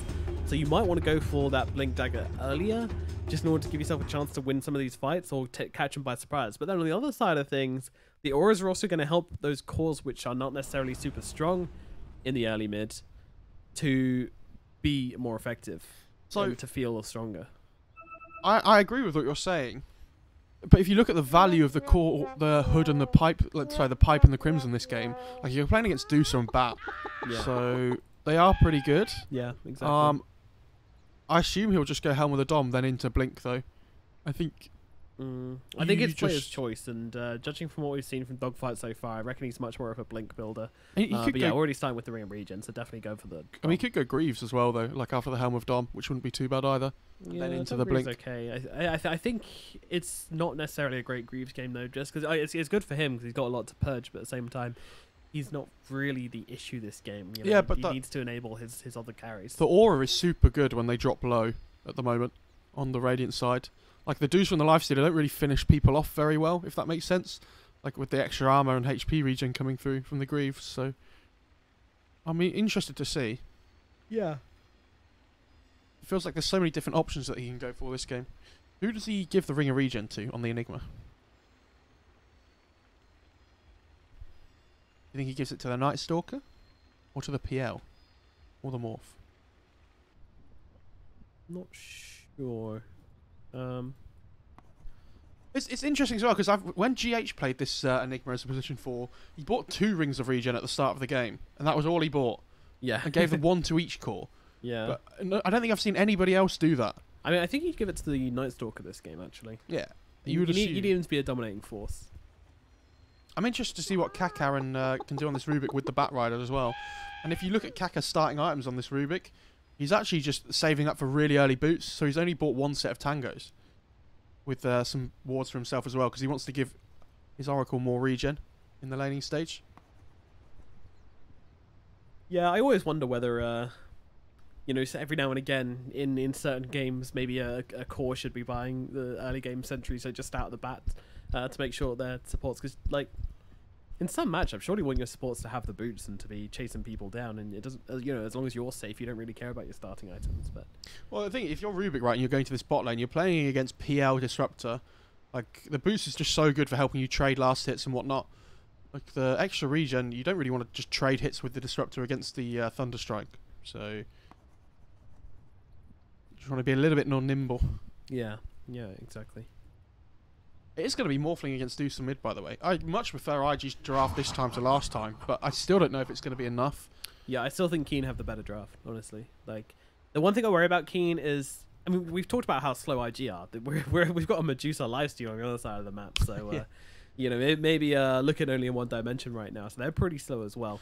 But I like that they've got this Bat Rider. I feel like Bat Rider stands a bigger chance of being able to really be a threat to IG than the Night Stalker does. But then again, if we do have this blink on the Enigma, then that's just another thing which Keen need to think about. So. It does very much feel like which offlaner is going to do more, doesn't it? Yeah, literally. But at the same time, you know, some of these carries can come online really early and also wreak havoc. You know, early defusal on PL is going to cause chaos this game. Absolutely will. Morphling getting out of control as well could cause some damage. So I think this mid lane matchup has the potential to be a little bit volatile as well between the Morphling and the Deucer. Like if Morphling gets off to a good start, yes, Deucer can go back to the jungle and farm up, but this Morphling, if he get like a really early E-Blaze, and it feels like he could just take over the game at that point. Like there's these 2 squishy supports that you can just blow up instantly. Did that ward see the Morphling? No, he didn't. Didn't see them put it down. Alrighty then. Well, second game. But in this best of 5 format, it does mean that the team coming through from the upper bracket started with a 1-game advantage, which puts Keen at a 2-0 lead. If they win this game, then IG will not be making it to Birmingham. But then again, looking at how they would have to do it, they would have to win all 3 next games without Keen taking 1 in order to pull off a victory here. They've got their work cut out for him, and game number 2, sorry, is just on the way. It's just a shame for IG that, like, so Vici and LGD obviously already got invited to ESL Birmingham, so they're the 2 Chinese teams already going. Keen recently have just been on a completely different level for what they were like the rest of the year, it feels like. Obviously, they qualified for the major and the last major in Dream League as well, but before that, they were doing well, but, like, not amazing. And now they've hit their stride. And now IG, it feels like they've hit a big stride as well, but they're still not quite there. Yeah, they're getting there. They're getting there. As you say, I don't think they're quite there yet. Just look towards mid as Karkar's scouting out this ward, but he placed it on the wrong side. That's a burn. Unfortunate. Oh, and they tip him as well. Oh, no. But did he not do the checking in the trees? He did, but the ward over on this side saw him, so we thought the ward was over on this side. Yep. Got to be careful. You got to get right in here, right? You have to get right in, but yeah. I assumed he had. Never mind. Jumping the gun a little bit. How did the bounty runes go? 2 for 2. Yep. This lifesteal has an orb of venom with a lane up against the Night Stalker. I mean, it's a really good matchup for him. Like, it's mostly going to be like this 1v1, right? Yeah. Where, like, the Night Stalker's just going to be trading farm with the Lifestealer. So, if Old Chicken can get some value hits off with this Orb of Venom, like you see, he's just running him down now. JT's not going to like that at all. You know, I don't like this. Stop hitting me. Yeah, most people don't like being hit, actually. It's a common phenomenon in humans. Some people might be into it. Well, yes. Yeah. We don't talk about those people on family-friendly streams, though. What's Rubik doing? Oh no, he tried to avoid the creep for the last hit and Oracle denied it, and now Oracle throws in the blast as well. Slowing JT right down here. Is he going to be alright? Yeah, it looks like he's going to make it out okay. It's no real lockdown, just constant harass though. And look at this, a Night Stalker having a horrible time up here. But this is to be expected against the dual lane. You know, the lane's being pulled by the Enigma, so... Oh yeah, I mean, like, the creep wave's coming to his tower. Like, he doesn't really care about these first 5 minutes in terms of... Dark just took about 10 tower hits or something there. Yeah. However much it was, but... Yeah, the Night Stalker just wants XP at this point in the game. Like, he doesn't care about getting last hits. Like, when he hits this, like, level 4 and it's 5 minutes into the game, if he can have phase boots at that point, it'd be amazing for him. But if not, it's whatever.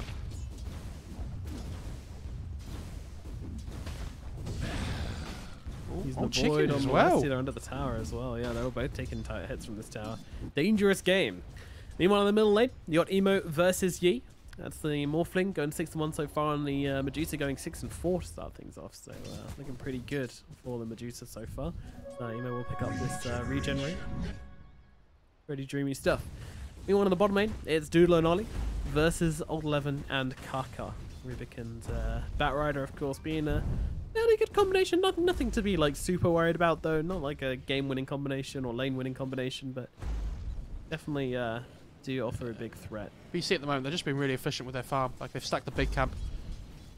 Just push the creep wave out with the Firefly and then just farm up the big camp as well at the same time.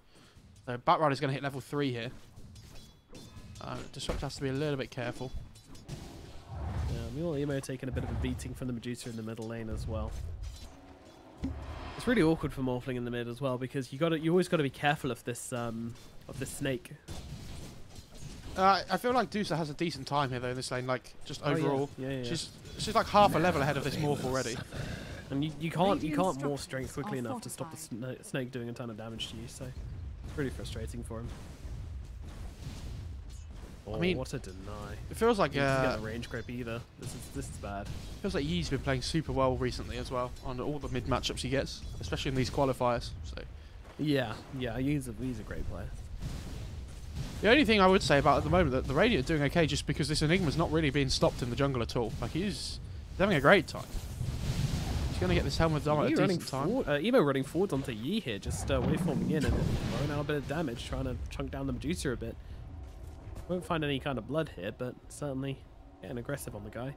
She has no mana though on the Medusa now. She has to port that mango, but You have to be really careful.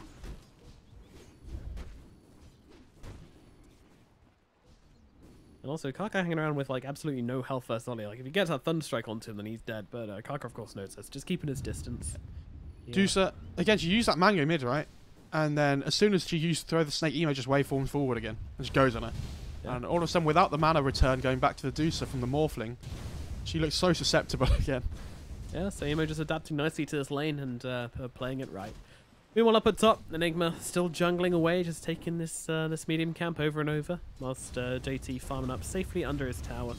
Have a nice time. JT's almost level 5 on this Night Stalker. Yeah, we said it was going to be rough for him, but I don't understand this Orb of Venom, right? Because you're against an Enigma, so you know the creep wave is always going to be by your tower, so where does the Orb of Venom come in where you can chase someone down? Like, it's not like chasing them down, it's just about doing extra like right-click damage.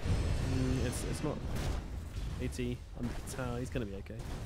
But I mean, you want to get most of the valuable items out as you can in the starting of the game, and it just takes away so much value from the item that I think it wasn't the right pick up. But it's about to hit 5 minutes here, and he's level 5. This Oracle has to be so scared. Just shrine up now on both of these two, and then all of a sudden the Nightster goes back to lane. He's like, "Hi guys, I'm ready." Wish fulfilled. Yeah, it's go time. He needs his boots off the courier. Actually, he didn't go to the side shop for them. Yeah, that's somewhat problematic, but is he even going to fight right now? I think he just wants to kind of farm up.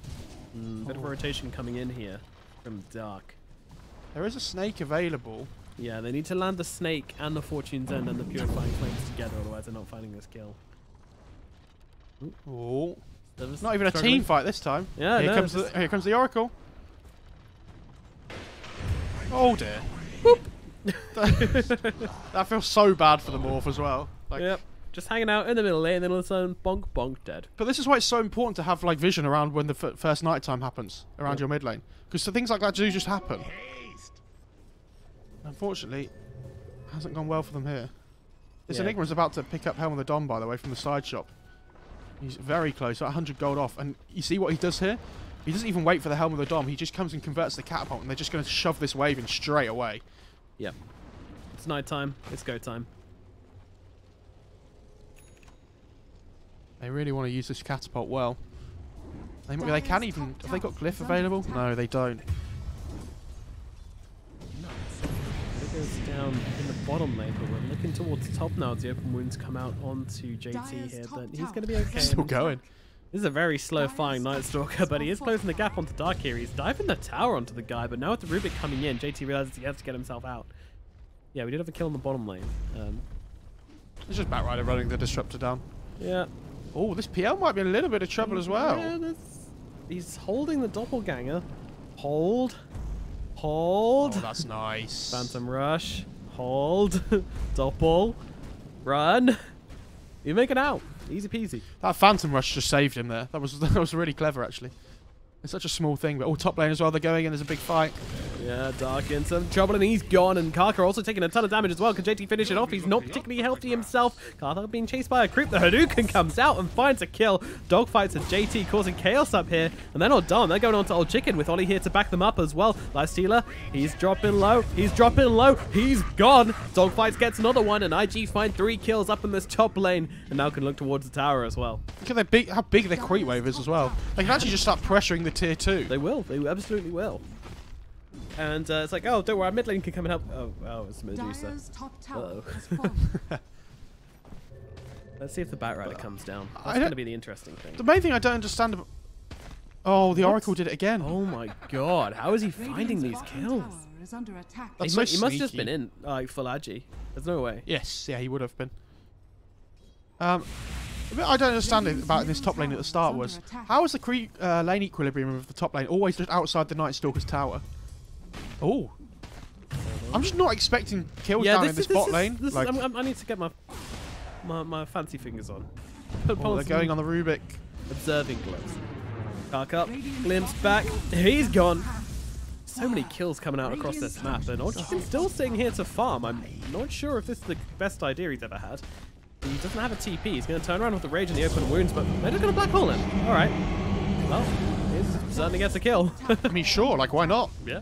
You can start pressuring the tier 2 now as well, because you've got another creep wave coming in. Anyway. I am so happy that IG are putting the pressure on this time. Instead of doing this thing that they have where they pick like these really greedy 3 cores and they like wait around a little bit. They've just put the foot on the pedal like straight away this game. Yeah. Fortunately, the Night Stalker is now out of mana, so this will probably be enough to force back JT and the rest of his teammates here from the top lane. But in terms of first night times, that's about as good as they go. Yeah, yeah. Take a tier 1 tower, get like, I think 4 kills, 5 kills he had over that time. And get some pressure on the tier 2 as well. How's this Deucer doing in farm? Not great. Not doing fantastic on the net worth chart. In fact, she's really low down. She's at the bottom of all the cores. I mean, Morph's died twice, and he still has, you know, pretty much the same amount of net worth as the Deucer. So, Emo obviously, apart from the 2 deaths, done very well in this mid lane to be able to keep up. Really close. Like all the cores with 1,000 gold of each other at this 10-minute mark, which is quite unusual. And by all the cores, I mean like including. Wait a minute. There's an extra core hiding in here. This dogfight is a 3rd in net worth. The position 4. Oh, here we go, bot lane. Night Stalker's rotated in. Gold 11. Is he going to get the TP out? He is not. They find the kill. JT draws blood. And he's looking for Karkar as well. Bounty rune taken up by JT and now getting started on Karkar here. There's going to be a kinetic field to keep him in place as well as JT's going to clean up yet another one. Medusa? Yeah, he's hanging around, but JT's not done. He's got no mana to work with. He won't be able to use the Void here, so he's just going to punch him under the tower. JT does now get himself out.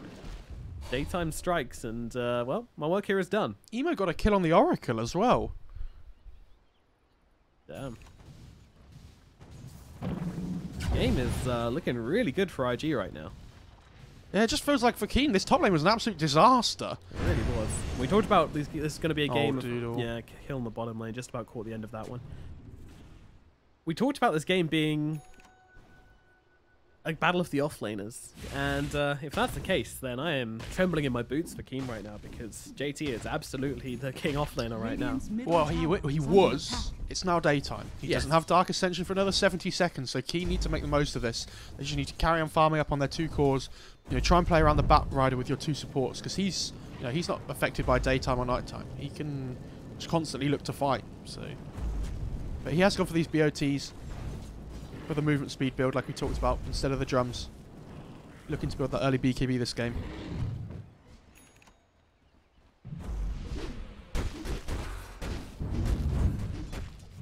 Alright, so we're about 11.5 minutes in. Surprisingly, the scoreline is still pretty equal. And I think this is mostly coming from the bottom lane where PL's died a couple of times. And of course those kills on the Morphling at mid. And then just a couple of scattered deaths here and there for IG, so maybe not as tight as they'd want this to be so far, but definitely a good laning phase for them. And this Morphling has really come out of the laning phase swinging.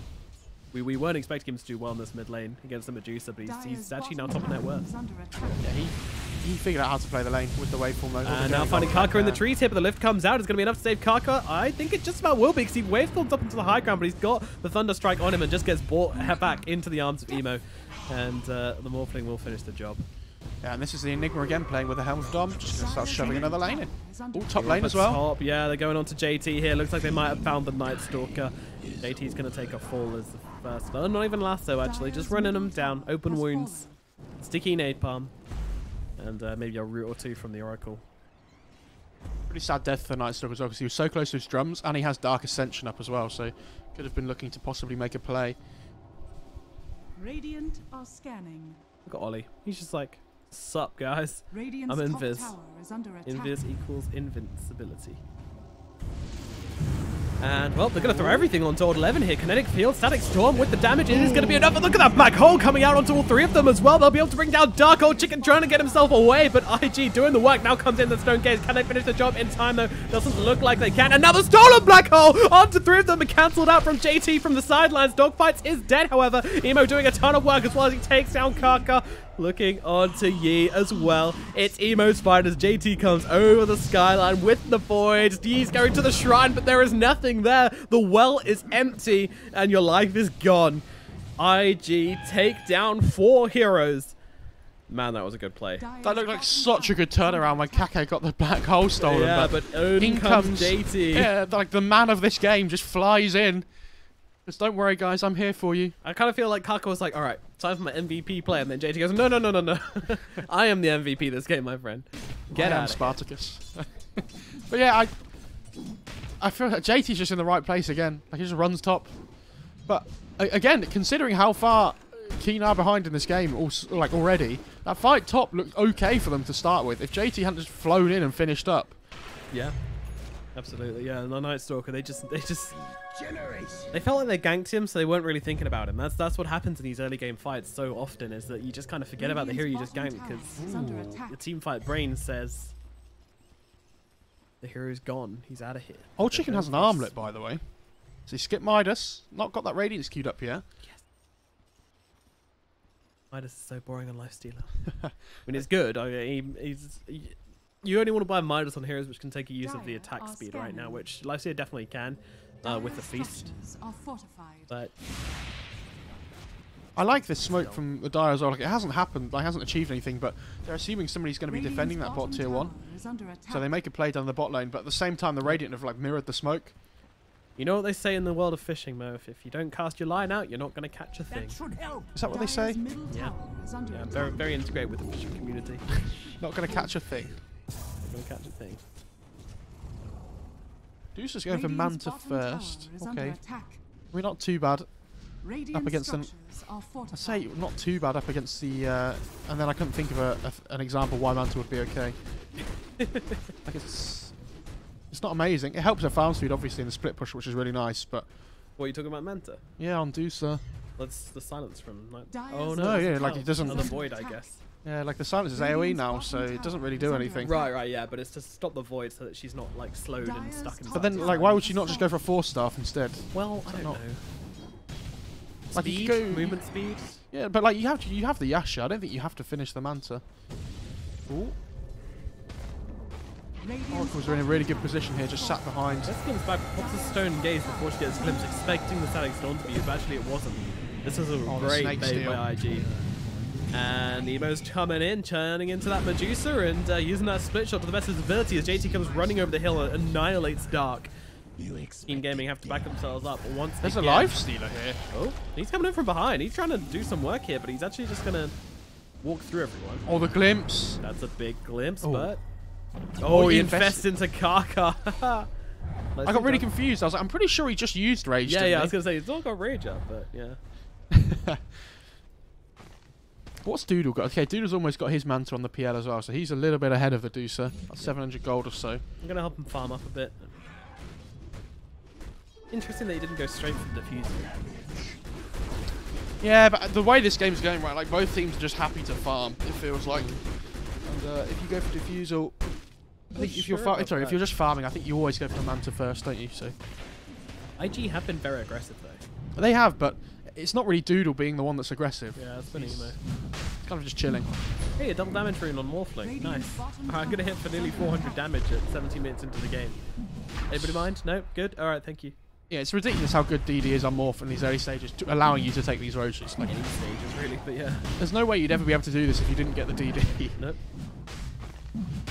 Yeah, we'll just take Roshan with 2 heroes. Well, now 4. Sweet Aegis, bro. So there's a Lincoln's going on the Morph, so that's going to be obviously really good against the Lasso, up against the Fade Bolt from the Rubik. Obviously, the only real jump that Keen Gaming have this game is the Batrider, so if he's not jumping in and catching the Morph at the start of the fight, who is? Like, even if it's just the Rubik, he has to blink in Spell Steal to break the Lincolns and then lift, which gives Emo a little bit of time on this Morphling to react. And Rubik needs to buy a blink first.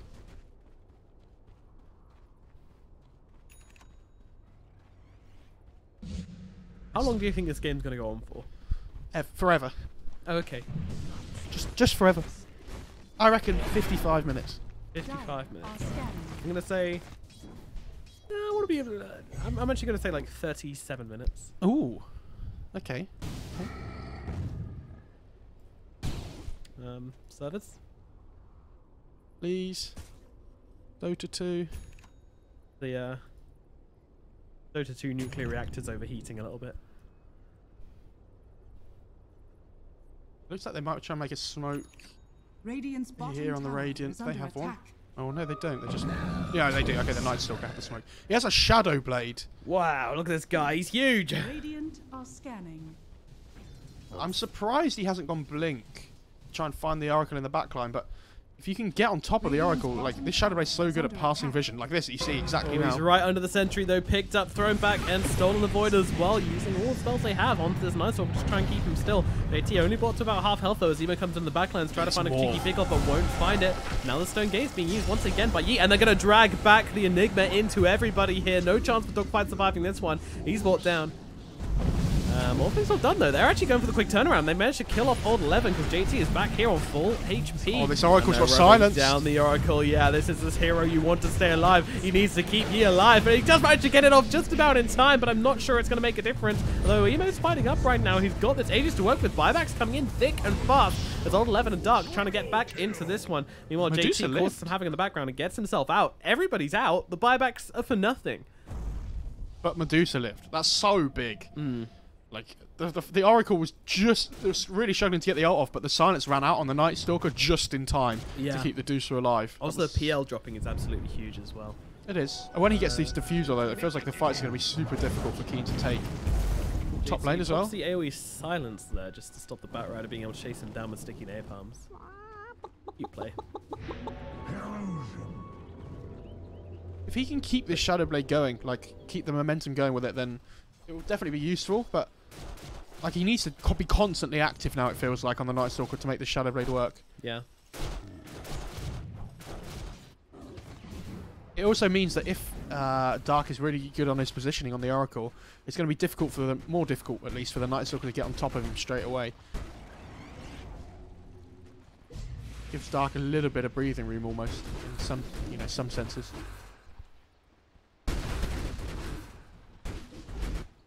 Dogfights did go for this mech, by the way, on the Enigma. He's got working towards that Greaves now. We were wondering what he was going to build, but JT's...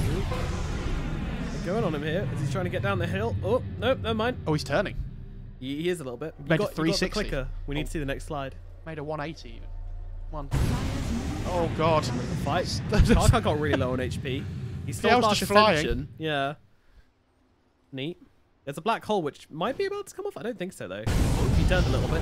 And oh god, very forwards. Oracle's nearly dead. They managed to take down Kaka as well. Emo's going pretty crazy in this fight. He fights up into Old Chicken. Old Chicken gets the Infest inside the Medusa, running himself away. But yeah, you're carrying a precious cargo. You need to get yourself out, but he wants to stay and fight.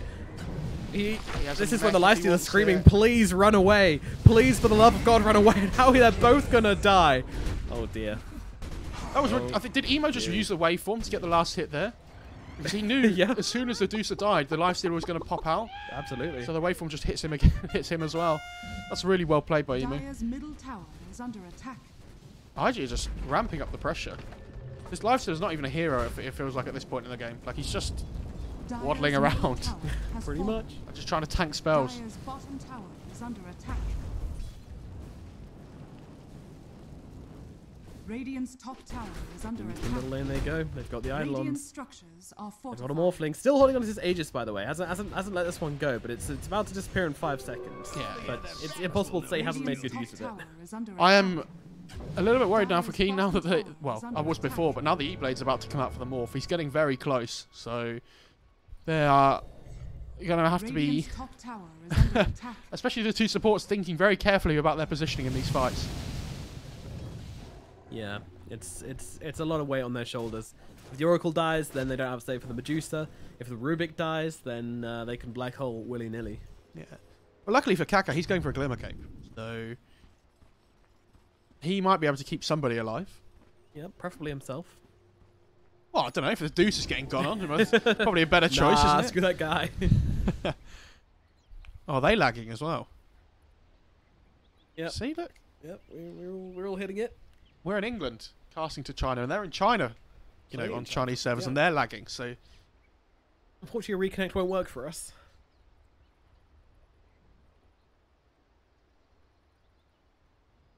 If you are finding the lag in the team fights unbearable, then please address your complaints to gaben@valvesoftware.com.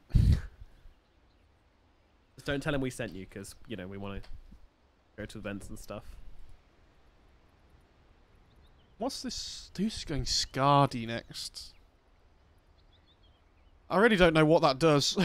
Like, it's nice, obviously, to just tank you up in terms of, like, mana. It gives you a bit of everything, but it's not like he's trying to kite somebody around at the moment, like an Ursa or a Lifestealer on the other team. Like, PL will just get on top of you anyway. Yeah, I think it might be just for the Night Stalker, just to slow him down and allow your team to actually run away from him. If the Night Stalker's running at you and you're playing the Deucer, are you just standing there, though? Like, when the PL's in the fight as well? You're probably not. You can usually get a hit on him or two before he comes at you. It depends if he gets to you from the trees or not. But if he's also trying to chase down someone else, like the Bat Rider, which is probably more likely at the start of the fights, then I think it's pretty nice to pick up. The thing is, right, like, what would you build instead of the Skadi that would make a difference? Exactly. I don't know what you would build. Maybe like a Butterfly, but again, this Morphling's just running around with an E-Blade soon. Yeah, you need some HP for survival. That's the thing, like, Skadi is a really tanky item as well, isn't it? That Rider went blink, by the way. Okay. You would say Skadi's more of a defensive item than an aggressive item, wouldn't you? Depends in what sense. Like, in some games, it can be a really good aggressive item if you're kiting certain melee heroes around. Yeah. Like, stopping them just running away. Like, things like Ursa, like we mentioned. But this game, it definitely feels more defensive. Yeah. Just for the stats. Making you extra tanky. Is under attack. And that sweet 30% Mystic Stake Mana Steal. Always feels pretty good. One of the most annoying talents in the game. Agreed. So great, isn't it, when you're a support, you're just trying to take a team fight, you go in, about to use all your spells, and then this random ass snake comes flying at you, and you're like, oh, snake, cool. And then you don't have any mana, and you're like, oh, alright. I'll just use my mech and go then. You get hit by, like, the first bounce of the snake, like, they've used it on you as well, and you still lose, like, half your mana. Yeah. Very interesting.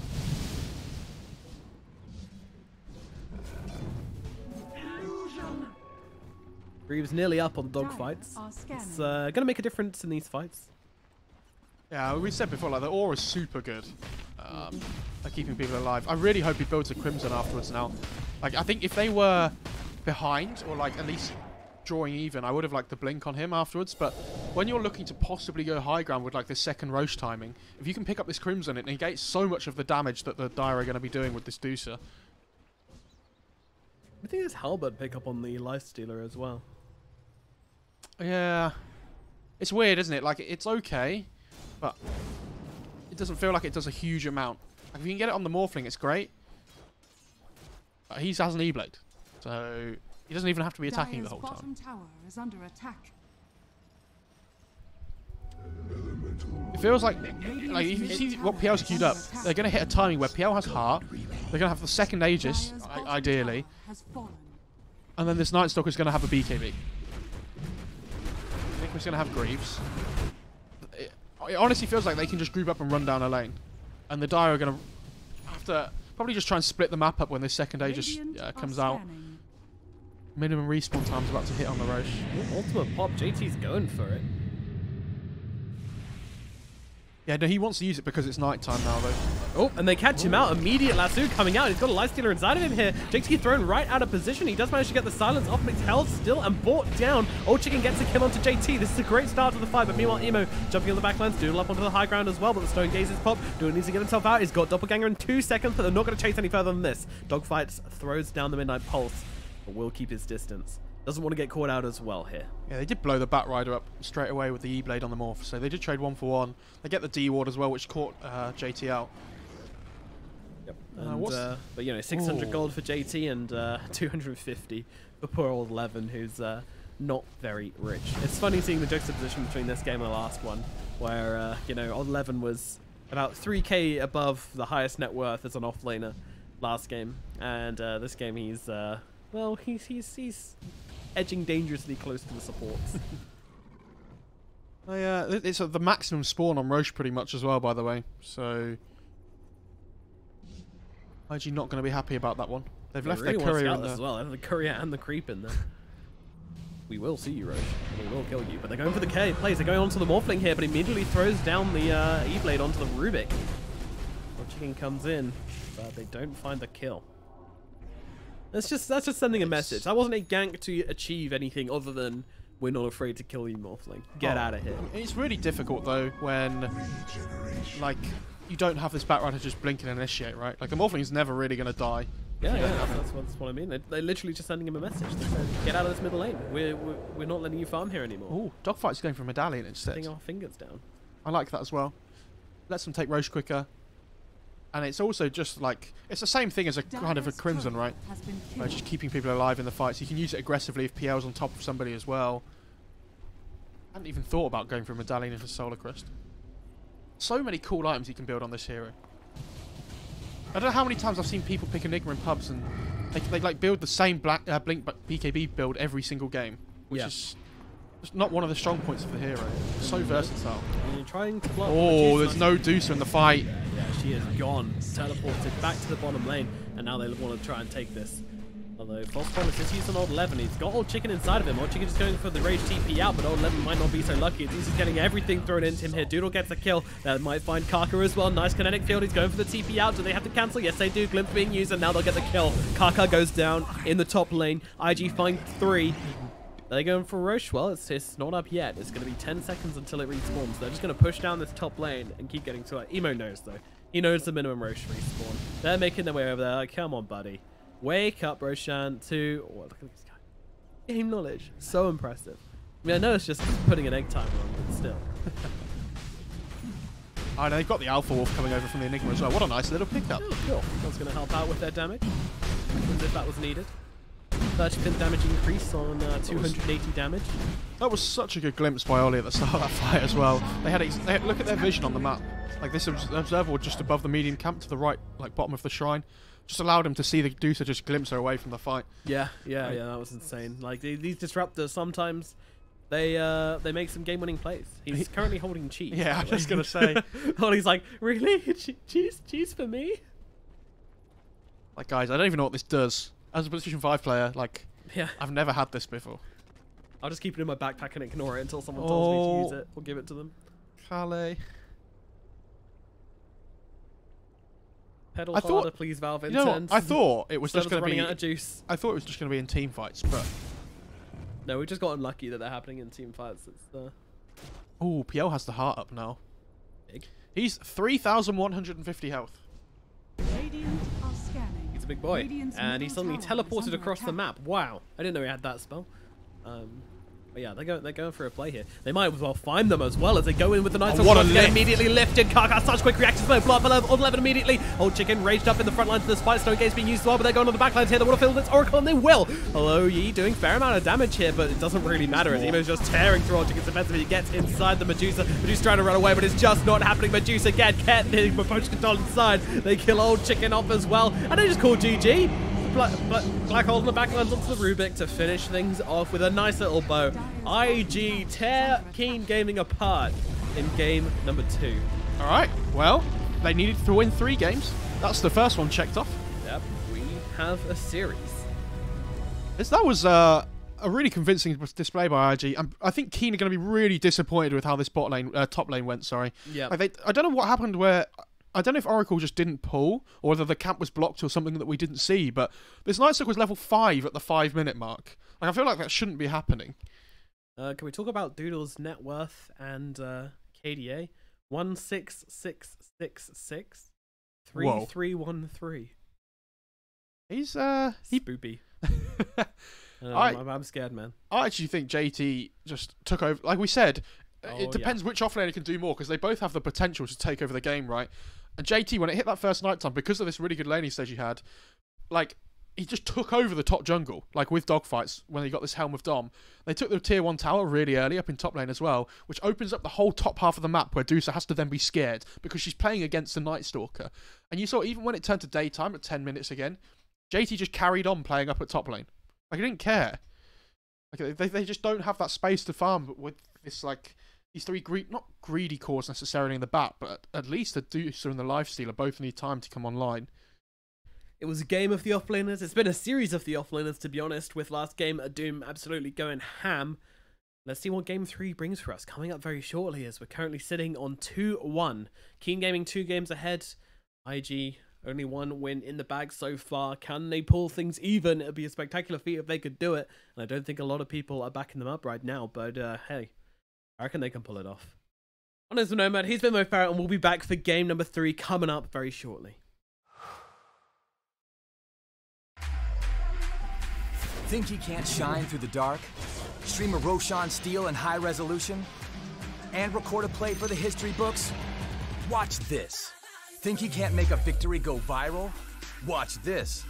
Think a support can't be in the spotlight? Watch this. On Intel Core i7, a legend can rewrite his own legacy. Game, record, stream without compromise on Intel Core i7.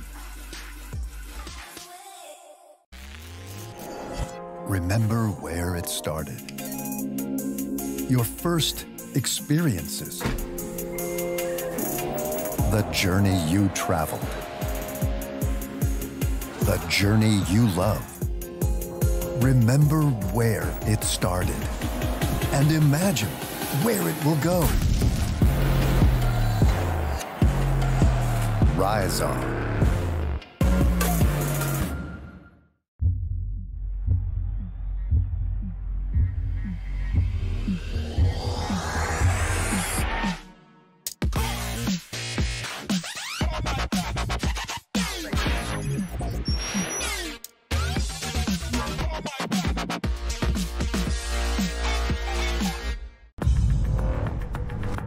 No matter what your passion is, soccer, rugby, racing, or esports, become a part of the experience with the moments we deliver. This is game fuel. 16 ounces of pure annihilation.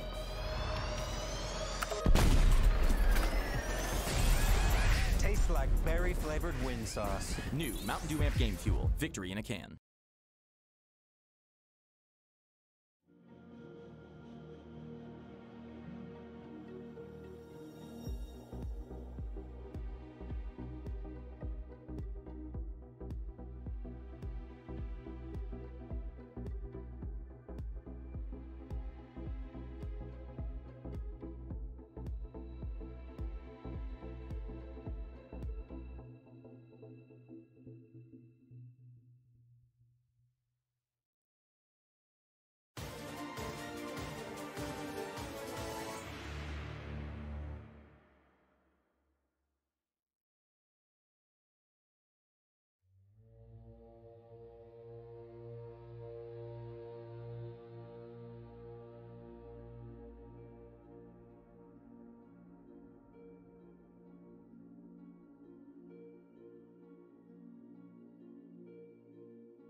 Think he can't shine through the dark? Stream a Roshan steal in high resolution? And record a play for the history books? Watch this. Think he can't make a victory go viral? Watch this. Think a support can't be in the spotlight? Watch this. On Intel Core i7, a legend can rewrite his own legacy. Game, record, stream without compromise on Intel Core i7.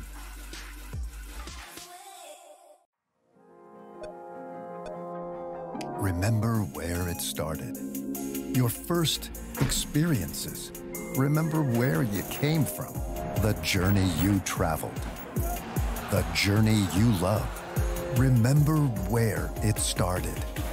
And imagine where it will go. Rise on.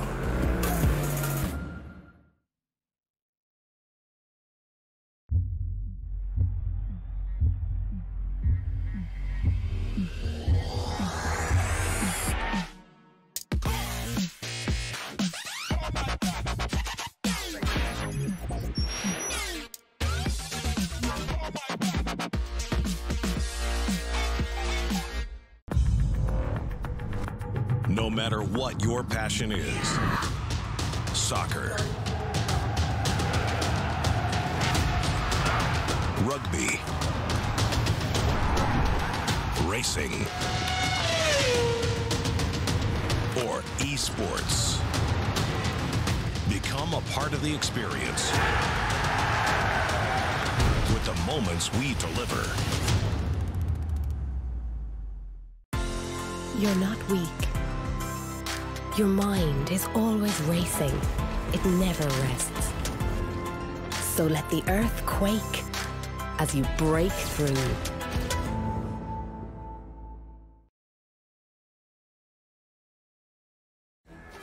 This is game fuel. It's domination in a can.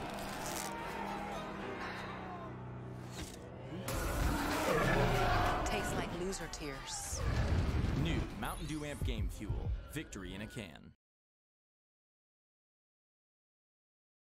Hello and welcome back to the ESL One Birmingham 2019 Chinese closed qualifiers. My name is Nomad. Joining me is Mo Farah as we get into what could be the final draft if Keen pull off a win here. Or we could be going for 2 more games if IG can pull it through. Very exciting stuff as we see have even overall, but on aggregate, because Keen Gaming had a 1-game lead coming into this, they are 2-1 right now. The score is the wrong way around again, and we will be correcting that a little bit later on. But unfortunately, yeah, that's just what somebody made an oopsie when making this step up. But we'll forgive them. We're nice people. So a little bit different starting draft for IG this time around as they start things off with the Nature's Prophet and get the Shadow Shaman as well.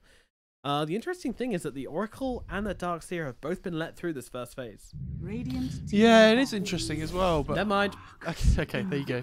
I've had to reload into the game, so give me a second. I can't see the draft. It's fine. Oh, there we go. So, the Nature's Prophet for IG. Obviously, JT's been playing it most of the time for them in the offlane. So it'd be interesting to see whether they do play it there or they end up playing it position 5 on Ollie. You would imagine it's probably going to be JT's hero because he's been so prolific on it so far, it feels like. But yeah, with the Darkseer coming out, obviously really good wave clear up against the Nature's Prophet trees, constantly shoving and split pushing you in, which I think is what they needed to deal with most. They have played against, I think it was IG that played Keen when JT played Nature's Prophet, wasn't it? Was these two teams playing each other? It was. They did end up losing, but it was a very close game. Ooh. And JT made it close. 5 seconds remaining. But yeah, I'm wondering what kind of position 4 they're going to pick with this Darkseer. Nyx is out of the pool, which is the one we see most often. But obviously there's still things like Earth Spirit in the pool. There's a lot of different things they can do yet. Invictus Gaming's turn to ban. And banning out the Oracle, of course, when you pick up that Darkseer, it's the best time to pick him and the best time to ban him when you have this 4th pick into the bans, because you can obviously pick up the hero and then ban Oracle off in the next phase. So nice, safely done by Keen Gaming. Weird that Disruptors kind of become the support of the tournament as well. Like, we haven't really seen this so much in other regions, but Chinese players definitely valuing the Disruptor pickup much more than any other region so far. We have seen him in the other region. I'm not saying we haven't seen him, but we've definitely seen him more so, and in the first phase as well from these guys. Disruptor feels like one of those 5 heroes though that some teams really like and other teams just don't really rate him at all. Yeah. But yeah, definitely we've seen him a lot these qualifiers. Ollie really likes him for IG, and obviously Keen like it as well on Dark. I think Kaka's played the Disruptor before as well, so we'll see. Yeah, there's that Earth Spirit ban by IG. Obviously, with really good with the Darks here, they really need some kind of catch, I think, on Keen from their position 4 here. So again, something like Tiny might be alright as well. You can blow up either of these heroes relatively early on. Makes your lane a little bit weak, obviously, because Tiny doesn't have any armor to work with. We'll see. PA still in the pool, which is a decent shout as well, I think, for Keen. Works really well with the Darks here. Obviously not as a position 4, but still very nice to have that Iron Shell core to play with. We saw Wraith King in game 1 that played with the Iron Shell Darks here from IG. What do you go for here if you're IG? Are you just picking up your 5? Something like a Bane, maybe, okay? 5 seconds remaining. Especially with Oracle not being in the pool. Maybe the Bane, yeah. Like Undying, no, possibly like still? You only really pick Bane if you have something like the Leshrac or the Mirana to work with. But they play both of those heroes, so I wouldn't be surprised to see them go for it. Unless they want to not show whether the Nature's Prophet's a 3 or a 5 yet, and they pick up one of their cores here as well. Like a Lifestealer or something. Yeah, oh yeah, okay, there you go. I got in there just in time before they picked it. Beautifully read. Because if they don't pick the Lifestealer, then Keen might pick it as well, so good shout by IG there. It's obviously really good against the Disruptor as well, because you can't get Glimpse back when you have the Rage available. And the Infest, as we saw last game. Yeah, absolutely. And 10 seconds remaining. It's going to be... Oh, the Morphling's actually banned. Yeah, you're right, sorry. Yeah, with the Morphling being out, it's so much better of a Lifestealer pick than normal. Yeah, they learn from their mistakes. Well, I feel like King Game might have been looking to pick it up, perhaps, but yeah, it's IG just getting in there before them. What else can they pick with this Darkseer? What's Kaka been playing? I'm going to have a look through some heroes here. Do a bit of homework, a little what about last-minute like revision. Clockwork or something might be okay versus the Nature's Prophet and the Shadow Shaman? It's a bit weird, a bit different. Yeah, I can't really see a Clockwork coming out, to be honest. I really hope they pick it now. Or like Pango or something might be fun. I mean, what do you want to partner up with this Darkseer, though? Because obviously, Nyx Assassin out of the pool, first ban from IG. Alright, Tusk, that's a hero. It certainly does it. I mean, the other good thing about this Tusk is that it has a BKB piercing stun, so Lifestealer can't just rage TP out every single fight if you have the punch available. We saw last game, even though, like, who was it playing the... It was the old chicken playing the Lifestealer.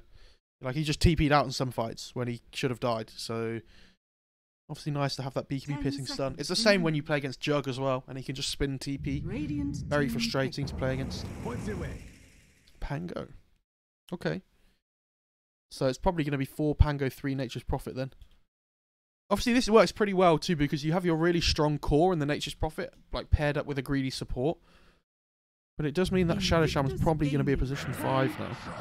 Pick up the Troll Warlord, but they've got a lot of kite for this hero already. I don't see this Troll being a very good pick for Keen Gaming, honestly. Like, you've got the Sprout, you've got a Shadow Shaman with Hex and Shackles, you've got Open Wounds, and you've even got a Pangolier with the Rolling Thunder.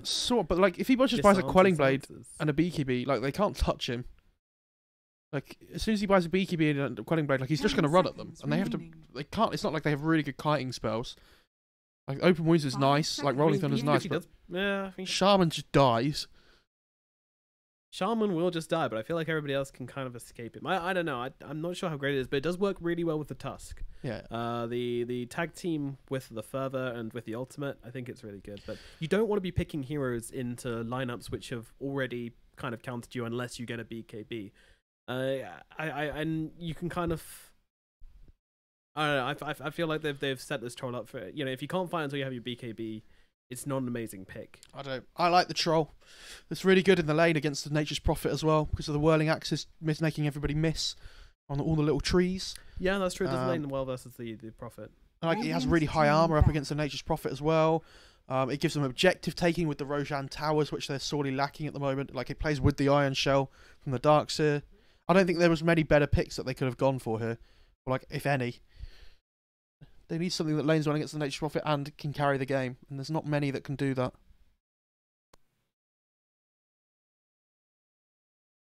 Ten seconds remaining. Final ban out from Keen Gaming. Both mid laners yet to be picked up as. Troll could go mid, but you would expect it to be up against the Nature's Prophet. You're right. Yeah, yeah. I mean, when you What can't, about- I think. What about DK? Oh, don't pick DK. Or like, it's a decent Viper game as well. They have like a decent wave clear at the moment, but it's not great. When you're playing against Nature's Prophet, you really want to be able to shove lanes in quickly. We'll probably see Troll build a Battle Fury this game as well. 10 seconds remaining. And just shove lanes out constantly as quickly as he can. 5 seconds remaining. What are they going to go for? I don't think what else there's. Like, Monkey King's a safe-ish pick here. Like another BKB core. Kunkka might be okay. Nice tanky hero. Gives you a little bit more catch as well, which they have some of, but like it's not good hard initiation. They don't really have any instant stuns available for the lifestealer at the moment though, which is a bit of a worry. Yeah, and nothing which penetrates BKB as of yet. I mean, I guess they got the punch actually. Yeah, but that's why I thought the DK might be fine, so they can actually jump the lifestealer before he gets rage off. Yeah. And kill him off. What is something fruity? Give me something fruity in gaming. Something fruity? Yeah, What I mean, kind if of hero's most picks, they fruity? don't usually see. Okay, that's fruity enough for me. Ember Spirit, you know, a bit exotic. Throw out some different things, cool spells, exciting to watch. I'm into it. Feels like a lot of Ember games we've seen at the moment, though. The hero kind of doesn't do a huge amount. Like we've seen this hero a lot in recent patches and things where it's started to get that phase where it's really popular and people have learned how to play against it. If that makes sense. It does deal really well with the split push of the Nature's Prophet. Like at the moment, IG aren't going to win the game any time early on, it feels like. Maybe if they get the lifesteal at a decent Radiance timing, they can push with the Nature's Prophet and the Shaman, but it's not how IG tend to play. Like when they play this offlane Nature's Prophet, they have been pretty greedy with it. So if you can extend the game, like this Ember's going to do a decent amount of damage going into the mid to late, especially when you have a troll on your team as well. Final pick up from IG. It's going to be the Necrophos. I'm a big fan of this. Yeah, I was going to say, like, in the middle lane, is Ember and Troll Warlord are both kind of these melee heroes which can be countered fairly nicely by heroes like this Necrophos, the Monkey King, even Ursa mid would have done really well this game. So IG did have their options open and they choose to go for the Necrophos. It's not even just in the lane though, right? Like imagine you're playing Troll Warlord and you're in the middle of these fights.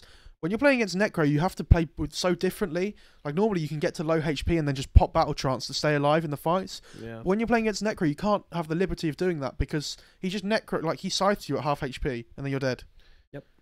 And for the first time in the series, I strongly prefer IG's draft. 10 seconds. I prefer IG's draft as well, just because JT on Nature's Prophet has been playing so well. He has. 5 seconds.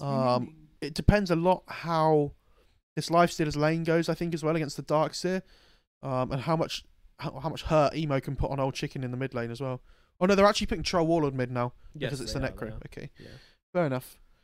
Ember doesn't really do very well against Nature's Prophet in lane though. I've seen this matchup quite a few times recently, and the Ember gets pretty dumpstered every single time. Yeah. I mean, the Flame Guard is nowhere near enough damage to rip through those trees, so they're going to be constantly on you. The right click from the Prophet as well. It's going to be putting a lot of pressure on Dark to be able to make the space for him, and I'm not sure that's going to be enough. So, game number 3 of the day, and well, things currently tied up 1-1 in this best of 5, but of course with the 1 game advantage does put Keen Gaming ahead an extra game. So we'll see if they can close things out now, or whether it's going to be going to the very, very line if IG win this one. It's going to be a pretty good series, I think. Well, it's already been it's been a decent series, I would say. I've been appreciating the level of Dota going on, but this game could be a step above, because I think this thing is looking a little bit closer, a little bit more competitive. It looks, the picks and everything. Looks very exciting, this one, doesn't it? I am looking forward to it a lot. Could they put the Darkseer against the Nature's Prophet in the lane? I think they will try to. Yeah, I think they will try to, absolutely. Whether that will be allowed or not is another question entirely. Let's see where everybody's going. So Darkseer currently heading up to the top lane as expected right now, so nothing out of the ordinary to start things off, and Old Chicken heading down bottom. Prophet doing the same. Yeah, I mean, I'm assuming the Pango's just going to go and rotate afterwards to the bot lane with the Nature's Prophet. Put the hurt on this Ember in the laning stage. No. Nature's Prophet has got 4 iron branches. Do you know why he's done this? Why has he done it? It's so that, you know, you don't have to use Nature's Call in the trees. You have to walk over to the trees. You can just keep last hitting, plant 2 iron branches, use Nature's Call on the ground. Easy. So smart. Yeah. You know it's JT's inventory, by the way. This is one of the best things about playing Nature's Prophet. Not as just as a core, but as a support as well. You can afford to buy this Blightstone at the start of the game, even if you buy wards, because you don't need too much regen in the lane at the start, because when you hit level 2, you can just TP back to base with your teleport and then come back to lane straight away with more regen. So you can afford to be a little bit more greedy with your starting items. Oh, Kaka's getting run down a little bit here. He is a little bit. Dogfights. Chasing with Ollie as well. He's going into the Roche pit. Maybe looking for the deny here. Roche, please, daddy. No, not going to happen. Dogfights gets it. Dark's in trouble as well. Yeah, Dark came in to try and save his friend, but unfortunately, with 4 heroes chasing him down, and now a Shackle coming out as well, they're going to find 2 up here. So IG start with a very brutal beginning to this game. Hey, at least they get 1 bounty rune on Keen. Oh, sorry, no, the Darkseid got 1 as well, didn't he? So 2 apiece. Yeah, two apiece. Oh, Chicky's taking some hurt from this Nature's Prophet already as well, though. He's trying to use these trees to get some blocks going, but it doesn't quite manage. Just not fast enough, I'm afraid. Well, dogfights. There's a lot of pinging coming out. He's saying, oh, he's pinging out the ward, saying, yeah, there's a ward here, boy. You should get rid of it. And there's no sentry on the courier just yet, so it will be a while before it gets there. Starting off with the axes, just trying to get some aggression down. He just planted that tree. Is he not going to go and eat it?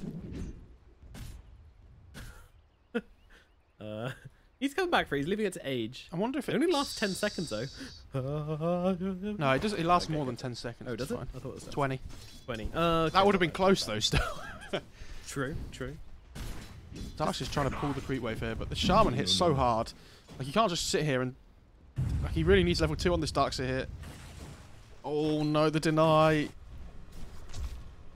Well, he's doing a really good job. Yep, just being this annoying shaman with that huge right click damage. Can we just say how tilting this Kaka like gem is on the Tusk? Oh yeah, it's pretty shards. Next level. Ollie just being chased down, not enjoying his life really right now, but you can't even see that. You can't even see the iron shell on the Tusk really because of this gem. Like yeah, it's pretty pay to win. Come on, Gaben. Ember's actually doing really well in this bot lane. Much better than I thought he would. Oh, mid. He taking a little bit of damage here, just having to back himself away from Emo. Does get some nice CS with those Whirling Axes though. Doing really well to start things off. 9 and 2, which is not what we expected coming into this lane. Oh, well, I mean, I expected the Ember to be mid and he would have been crushed, but Troll's much better up against the Necro. Like, you have this ranged axis to constantly CS with as well, from afar. Kaka dies. In the top lane. Yep, it's basically just a roll forwards on the tower, and does result in both of them going down. But, you know, going to kill on support, it's whatever. Probably want to start to the tower and get his health and mana back anyway. Old Levin has Surge available if he needs with the Mango, so... Yeah, you can't let these creeps go, though. He's got to keep them aggroed. Oh, no. There's one deny. Wants to go for a second, you can tell. Yeah, dude's just pulling the camp. Get the second deny. Oh, just getting your creeps taken away in front of your very eyes, old 11. I have to keep on walking. I assume everybody knows this now because it happens every game with people creep skipping with Darkseid. Because Darkseid's picked every game, by the way. This is what you should do as the carry. Just pull the creeps to the big camp. And just to match the Darkseid doing the same thing. It's just maximising your farm. Well, yeah, it makes you more efficient than him if he's just bringing the creeps and killing them, but you're killing creeps. Emo mid. And the neutral creeps. Unless you can't last hit, in which case don't do that. Just twice as many last hits. Don't play carry if you can't last hit. I play carry sometimes and I can't last it. This Ember has the most CS in the game. How has this happened? He's doing pretty well for himself. All our predictions are out the window. The trolls winning mid, and what? Not a kill happens. Okay, Kaka goes down again up here. Shackles and Lifestealer doing more than enough damage to bring him down. Interesting. Not sure about this. Emo's not particularly healthy here, and with the Whirling Axes coming in, but he can just heal himself up. He's got the wand to heal himself up, but he's still maybe chasing. Emo just backing himself off though. Maybe Keen have just transcended into top 6 at the major mode. Like they've just gone for this. JT's getting chased down in the bot lane as well. Oh yeah. Oh, just about gets the TP out. Oh, the Thunderstrike. He dies in base. The Thunderstrike hits him. Dies in base. Tragic. Sad end to JT's story in the bottom lane, but he will be back shortly. Meanwhile, they're going to go for a kill onto Emo, but they don't get the shards off properly. They managed to get the net, but unfortunately, Emo will still be able to make his way out. He has a point in Ghost Shroud anyway, so yeah, he's usually okay. They always chat taunt to join in as well. Actually, it wasn't all chat, so he's only bronze. Ugh. Dire's top tower We usually see position 4 Pangos go for this Orb of Venom early on, but Dogfights hasn't gone for it, and it feels like that a little bit of lane pressure lacking that they're missing for now. Like he went for the Stout Shield instead, but does it really do a huge amount versus this Disruptor and Ember?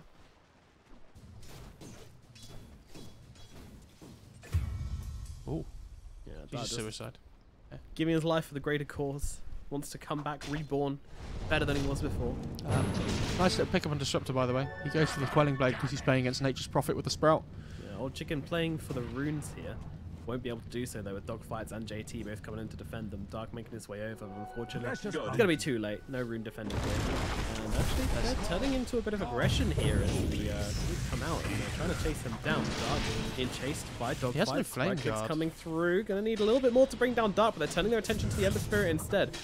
They're just getting a ton of right clicks and all these blocks as well. Oh, Chicken, you can't go this way, but he's going to go through the other way, and there's no swashbuckle for 5 seconds still, so he is going to survive. Meanwhile, up at the top lane, Emo makes the rotation and gets a kill onto the Darkseer. Was that a Reaper's Scythe? It was not. Still level 5. What is happening up in this top lane for Keen? How many deaths they have between? Darkseer has 1 and Tusk has 3. Like this Lifesteal is having an amazing time. Yeah, they're tearing this lane apart. Revenge for last game, I think.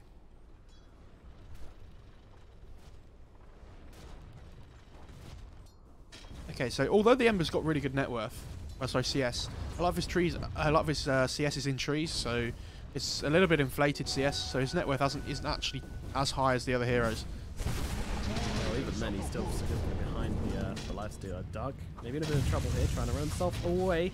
Being hit up by Dogfights. Meanwhile, JT has to make the TP out again. The chains come in though, and they find the kill. Old Chicken does it. And now looking towards Dogfights as well. Dogfights, you can't really fight this one, my friend. He'll have to back himself out. But has the bottle to bring himself up. Nice and healthy. Yeah, it looks like they're trying to make something happen mid here as well, but this Necro's level 6. Oh, he doesn't have Scythe. He's used it already. Oh, now comes in the Ghost Shroud, heal up as well.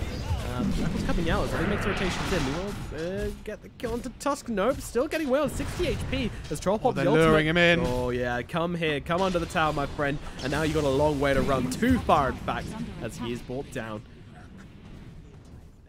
Yeah, going on that, this Necro is such a hard kill when he has Ghost Shroud available. Like, you don't really have any burst damage to deal with him.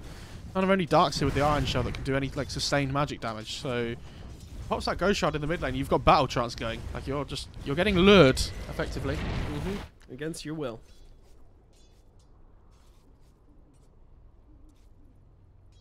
Alright, so looking at things they stand. Where's this? Is this Tusk still hanging around at mid? Oh wow, he wants to be bottled up. Oh, I love this rotation from the Shaman as well. Like, he shouldn't be top anymore. There's not really too much you can do against the Darkseer when there's an Iron Shell level 3 going around, so... Oh, Lifesteal is actually TPing bot as well. Goes onto the Ember Spirit here. Oh, he's actually just going to come forward with this flat fist. Noodle coming in. The Hex out onto the Disruptor Shackles as well. They should be able to get this kill onto Dark, although it's taken a while to rip through his defenses, but with Dogfights coming forwards as well. The glimpse back, it's not enough. The right click from JT finishes the job. IG pick up yet another down here in the bottom lane. Currently 9 kills to 3 right now. This is a very active laning phase, and IG are most definitely coming out on top. I'm really surprised the Lifestealer came down as well. I didn't think they needed him down here to make that play, but ended up that they did. Yeah, yeah. And you get the kill, but it's not just that. They turn it into a tower as well. Which, they don't even need the catapult wave for. Very impressive. They might. Yeah, I mean they've got a Nature's Prophet. Catapult not required. Ooh, Ember's going to bottle a regen rune there, which is lovely for him. Quite lovely, yes. Old Chicken going to be happy with that one. Spam out his spells as much as he likes. Free pass. So IG, what's the play next? You've taken bottom tower, you've wreaked destruction and havoc across the map. I think you want to play around with your Necro now because he has Scythe, like on your 2 supporters. So like if Shaman and Pango, one of them gets the tome soon at the 10-minute mark, they should have their ult, one of them, and then they can just make plays with the Necro. 3 kills pretty much, I feel. Radiant's middle tower is under attack. Necro's definitely kills, jungling, and just overall violence going on the map. The last hits are not matching up with the net worth anymore, but So what happens when there's 12 kills in 9 minutes? It does a little bit, yeah. Oh, Dyer's looking Next towards Prophet middle lane. mid, yeah. Oh, dark. Oh, dark. Okay. They give up. It's like, oh, yeah, these are the trees. No getting him now. They do lack a little bit of catch without the Pango level 6 though, right? They do. And the Serpent Wards, they can't really push without them either. This is what I mean about them playing around this Tobe at the 10-minute mark. Dyer's top tower is under attack. They are just going for it anyway. Yeah, absolutely. They don't feel very challenged.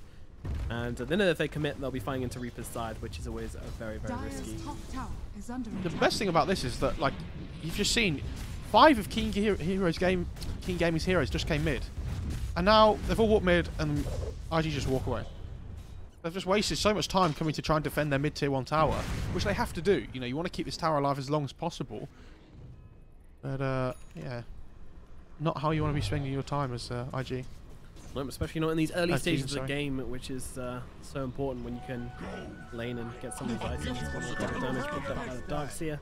Not really going to do a whole lot with that one. Meanwhile, Doodle trying to chase down on Chicken here, but he's got a Remnant to jump to. He's actually got 2, so trying to waste the time of Doodle as much as possible. Also got Bolt Charge as well to help him get a little bit tankier. Oh, there's a Shaman rotating in though. Yeah, Shaman wants a piece of it.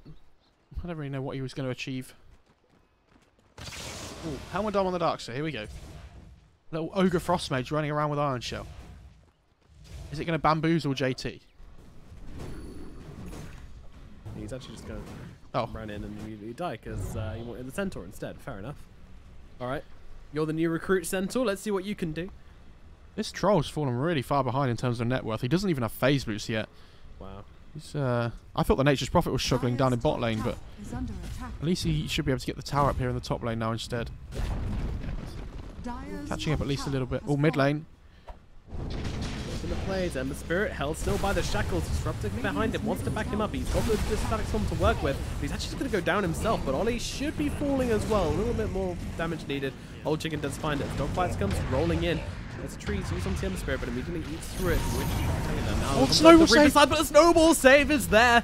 Oh dear, Kaka makes the plays, and now Emo in some trouble as the wall comes down, maybe. No, turning this one around. He's actually the one in trouble. Has to pop that ultimate, and now jumping into Doodle. Doodle's falling low. Doodle is going to die here, as is Emo as well. Keen Gaming turning this one in spectacular fashion as JT's trying to fight up into them, but gets like a brick wall. He's not getting anything. What? And they'll go turn around and get Ollie as well. He tried to come in with the shackles, but didn't find anybody with them.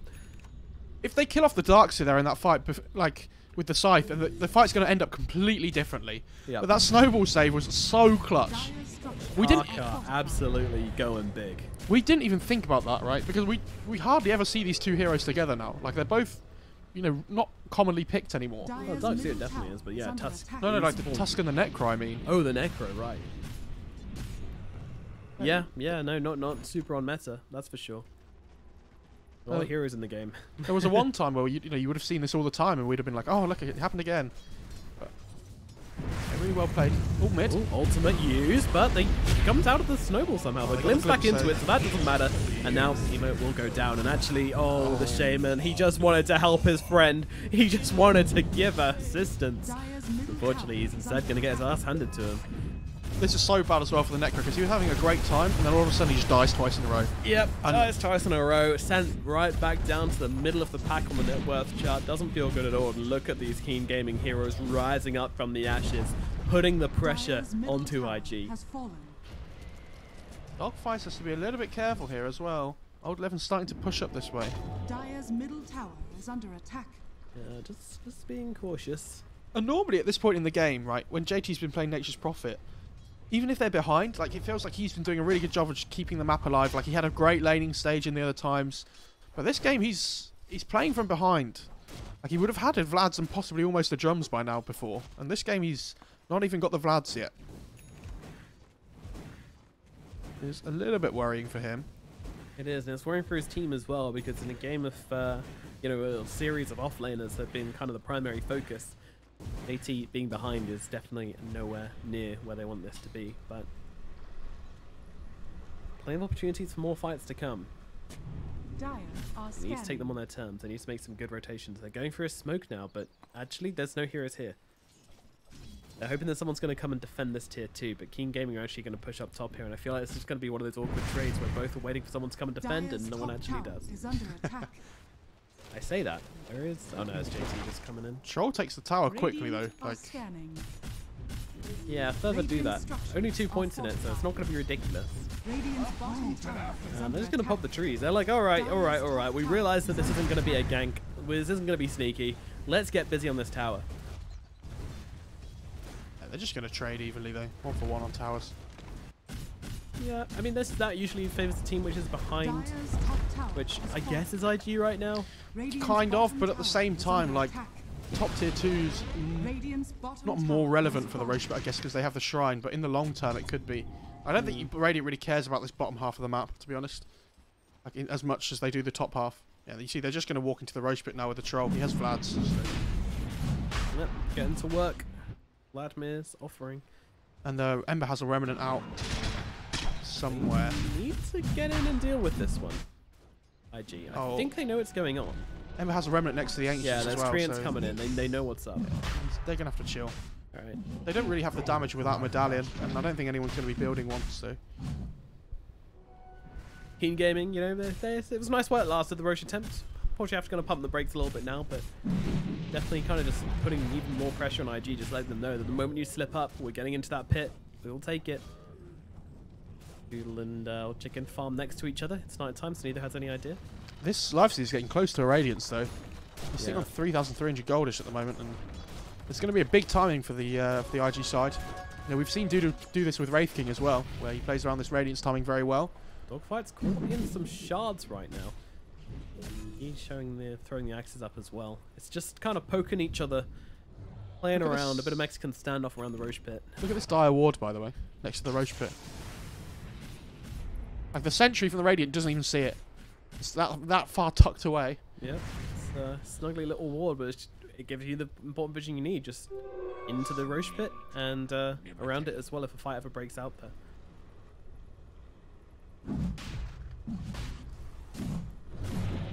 This game feels so tense. Like, none of the other games have had this energy. All the other games have been like, you know, we know who's in the lead, we know who's doing better, and we know who should be winning these fights. But this game, I couldn't tell you who's going to win this next fight. Not at all. Once again, they're going to kill us this tree and go into Roshan. Now, luckily they have this dire ward here, so they know they're inside. Oh, here comes they go. The Rolling Thunder. They've got a lot in the bank, but... Look at this Lifestealer as well. He's going to boss it in here. Coming in inside the Prowler. Showing up to the team fights in style. Half HP on the Roche. Oh yeah, let's go, baby. Prowler into the pit, back it up with a Rolling Thunder. In they go, smashing through 3. The Storm comes down as well. Just getting close. He's going to stay inside it, but the Static Storm holds down 2 with Old Chicken on top of them as well. Ollie's dropping really low, and the Chinese servers are struggling as they chose the gap onto it, but they're so running away on the edge, and the Reef Scythe comes down, takes out Kaka. Dark is dead as well. Dogfight's trying to run away, but Yi will find that one. IG losing heavy numbers right now as Doodle's trying to chase, looking for Yi or something, anything to try and get a kill here. But it looks like King Gaming is just going to back off for the time being. I say that, they're actually going in with, no, backing up once again. The hokey cokey right now. They need to try and get into the Roche pit here and get the Aegis for themselves, though. Yeah. Like this. There's no wall available because it's still down, obviously. Everybody squeezed through that little gap so into the pit, but Yi just running straight the way in. He's just running into Doodle here. Can they actually take down the lights? Oh! The Centaur Stop landing onto 3. That is incredible! And they will take down Ollie and JT straight off the bat and bring back Emo as well to make it a 3rd. Oh my god, Keen Gaming just takes this. Here we go. He's going for it. He's going for it. Swashbuckle in. He takes the Roshan, but he does not get the Aegis. Will die for his efforts. I mean, at least you get the goal for your team, but it is in no way how they wanted this fight to be going for themselves. IG lose 4, and that was some diebacks as well. In fact, that was heavy diebacks from them, so... Radiant like, oh god, this race fight is going to be a little bit difficult. Odd11 says, get on my shoulders, guys. I will carry you to victory. I love when Darkseid players do this. They do the vacuum into the Centaur Stomp. It sounds so easy, right? But like in such a high pressure situation like that around the Roche pit. What a play. Yeah, I mean, that was insane. The vacuum Centaur Stomps are really a stylish play, to be honest. If the Lifestealer had had the Radiance in that fight, it would have been completely different. Like it was such a long drawn out fight. If that constant tick damage was coming through, IG probably would have been fine. But it's only just come out on the courier. Really good timing by Keen to focus that Roshan, get the Aegis before the item timing came out for the Lifestealer. There's so much missing items in terms of his net worth before it comes out. Oh, Doodle.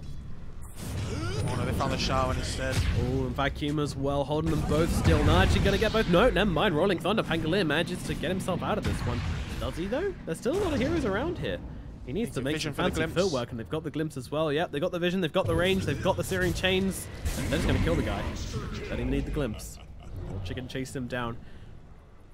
What a turnaround. An awful laning phase from IG, but now they just find their timings, they find their fights, and absolutely shove back into IG.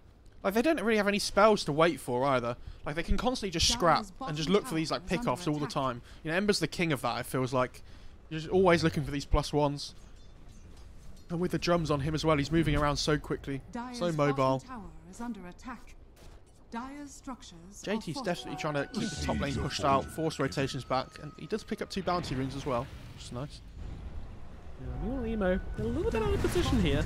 Lifestealer is backing him up inside this ancient creep though. It's thrown up into the air. Haste stolen by Kaka, trying to run himself away. The Reaper side is going to be enough. Nope, the right click will be. Kaka brought down. Meanwhile, Ollie also killed off somewhere else on the map. That's over towards mid actually. And they're going in. They've got the steering chains. Emo's caught out of position and brought down. Caught with his pants down, trying to TP inside the Roche pit. Keen game in new. This Darkseer is just enabling the Ember and the Troll so much with these Ion Shells though. Like, their damage output in these fights is so much higher than normal. Yeah. I say higher than normal, but with Darkseer being in every game, this is becoming the normal, isn't it, I guess? Yeah, yeah. Oh. Oh, this poor little Centaur. He's going to try and deny it, but... Oh, he just minus it. I like this pickup by the Lifestealer as well, getting Medallion. It's really important. Oh, bot lane. They've got the Ember Spirit held still here, or do they actually? As the Glimpse back comes in onto Ollie, cancelling those shackles, and now he can rend them forwards. Doodle's still chasing though. He's got the Snowball Remnant charges on him. JT's coming in. They have the vision. They have the hashtag. They get the kill. Old Chicken brought down. That's a 10 times kill streak going the way of JT as well. That's a sizable chunk of change in his pocket. Yeah, that's and a 1,000 you make gold. that money dance, baby. 1,000 gold towards his Orchid as well. It's not like it's another small item coming out from him. He does have that Vlad's drum, so obviously the Ember doesn't really have any way of dealing with this Orchid at the moment. So if he just gets sprouted up with the Orchid on top of him, he's probably going to fall until that Linken's comes out. Let's be very careful now. And it's not even just that. The Linken's is going to be super good against the Tusk with a possible Snowball save. You know, Darkseer before he gets his wall off as well. Yeah, yeah, that's the important one we've seen previously in this series as well. The Doom onto the Darkseer being absolutely game-winning. Same with the Orchid. He does have Greaves coming out in about 1,400 gold on the Darkseer, which will help him get rid of that Orchid. So. Oh wow, yeah, okay. I'm really hoping we see the Orchid nullify from JT this game like we did in the upper bracket. Or question is... No, I'm just... Oh, what's the question? Do you save Midas to get rid of that Centaur creep in the team fights? Well, with how much work it's doing, I guess so. Yeah, yeah. You just have to, don't you? Dude really wants to use Midas. He's like taking Ancients, but his Midas is off cooldown. He's like, guys, please, give me something. Oh, go left, go left. Don't go right, good. He's going left. We'll make that money. He knows there's something going on about the bottom half of the map. Going for the Halberd, which is so good versus the Troll Warlord, and it also gives him even more evasion, which he can continue to stack. And we said Troll Warlord needs his BKB, so no chance. What's up? Dog fights on the Pango. Oh. Okay, yeah, that was a skillful miss by me. But look at the Shaman as well. Just look at where the wards are on this bot side of the map. We've got these 2 observers just down in the bot lane. Like, please, we just want to split push lanes. Stop catching us out. The infamous tree shaman. This is my home now. Yep. Dire's bottom tower is under attack. I mean, they've managed to wear out the Aegis pretty nicely, and they've also taken a ton of towers as well. I mean, there's only one tier 2 left for Keen Gaming, which I'm kind of wondering when that happened, but it's actually the same on the other side now as well, as they wreck through these buildings on Keen, so... Not a lot of buildings left on the map, in all honesty, and 23 minutes in, it's not very usual to see 2 towers remaining. No, but yeah, like you said, they're both just dodging each other out and like avoiding fights because of the Aegis. So You know, we might see some action coming out from IG pretty soon, though.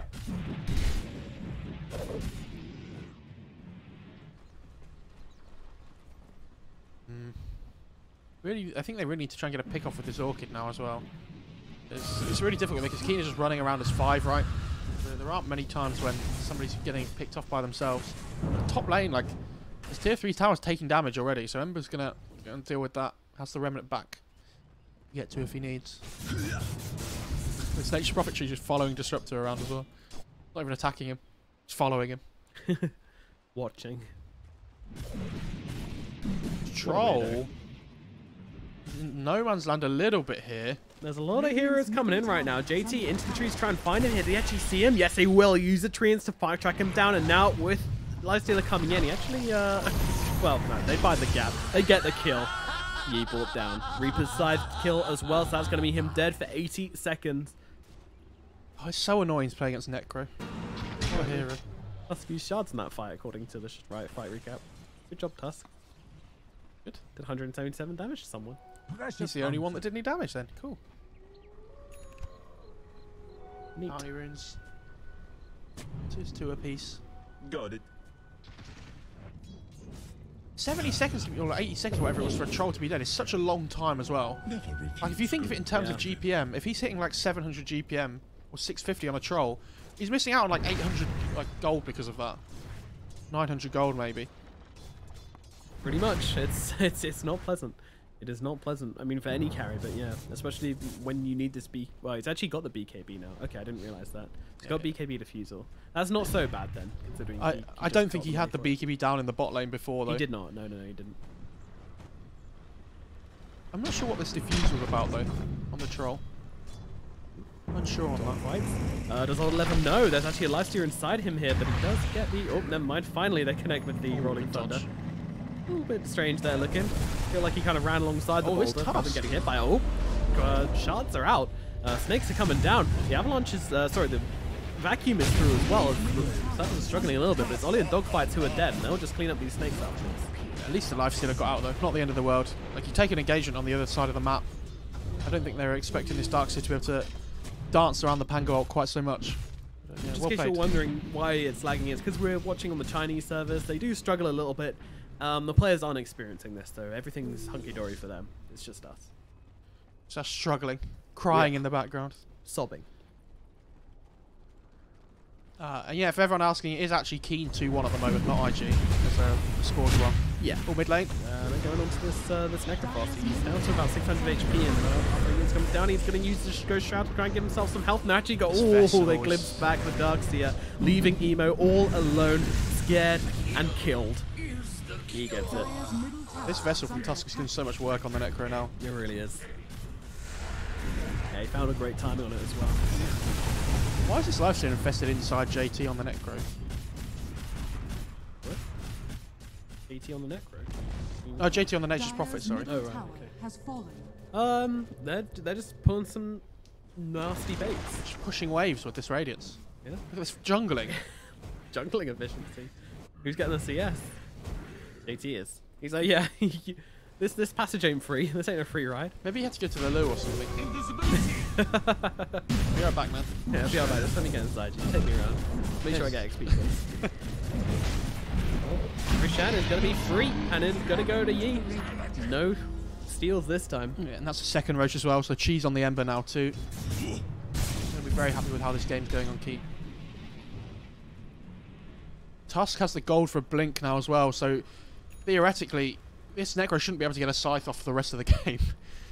Like if Kaka's not used that snowball already and he's watching carefully. Yeah, and you know it's going to be. I mean, this is his job this game. It's very brave to pick the Necro into the Tusk, actually, isn't it? It was reflecting on it, yes. Hindsight's a wonderful thing. It be. Lifestealer finally decides to get out of his teammate. Radiant's bottom tower is his highest net worth, by the way, so you know, mine's paying off. Yeah, but at the same time, like his Necro isn't really a hero at this point in the game. It feels like. Yeah, Necro just got squashed. He did so well in the laning phase, and then kind of just came out and fell. He's had a rough game. The Pangolier as well. We haven't really felt the impact off so far. Had a couple of good plays around the Roshan pit, but in general, we're not really seeing much for performance from Dogfights this game, which is unfortunate. It feels like similar to the series we cast of them in the upper bracket, though, where like they're just keeping the game alive for as long as they can. But at some point in this game, they're going to have to take a fight, some 5-on-5 engagement, and can they deal with that? I'm not sure they can. Well, they'll get there when they'll get there. Until then, they're just going to continue hitting creeps and pushing lanes and having a nice time. Troll's just going up here with the Alpha Wolf behind him. Yeah, this is really interesting that Troll's actually just on the high ground by himself.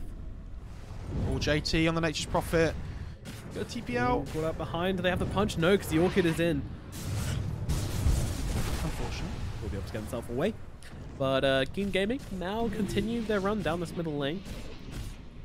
Yeah, it's well played. Lane is deep push for the time being, and though Ollie is here, he's got snakes as well, so this could be a threat. They're just trying to shove waves into forced rotations back because they know they can't really defend against this Aegis Troll. Like, they can stall him a little bit with possible disarms from the Pango, Swashbuckle. Didn't get one that time. No. Just punching up the Lycia inside the rage to stop him chasing anybody here, but they're doing a great job on defending on the side of IG, and JT. Ollie's down at bottom pushing out waves. Yeah, he wanted to get the bounty runes there on JT. He got one, but Ember turned up to get the other, looking for JT just hovering around. The Shadowblade doing decent work. Oh, look at them looking for this +1 here. This ward that they've got from the Shadow Shaman. They think somebody's going to be coming for these runes.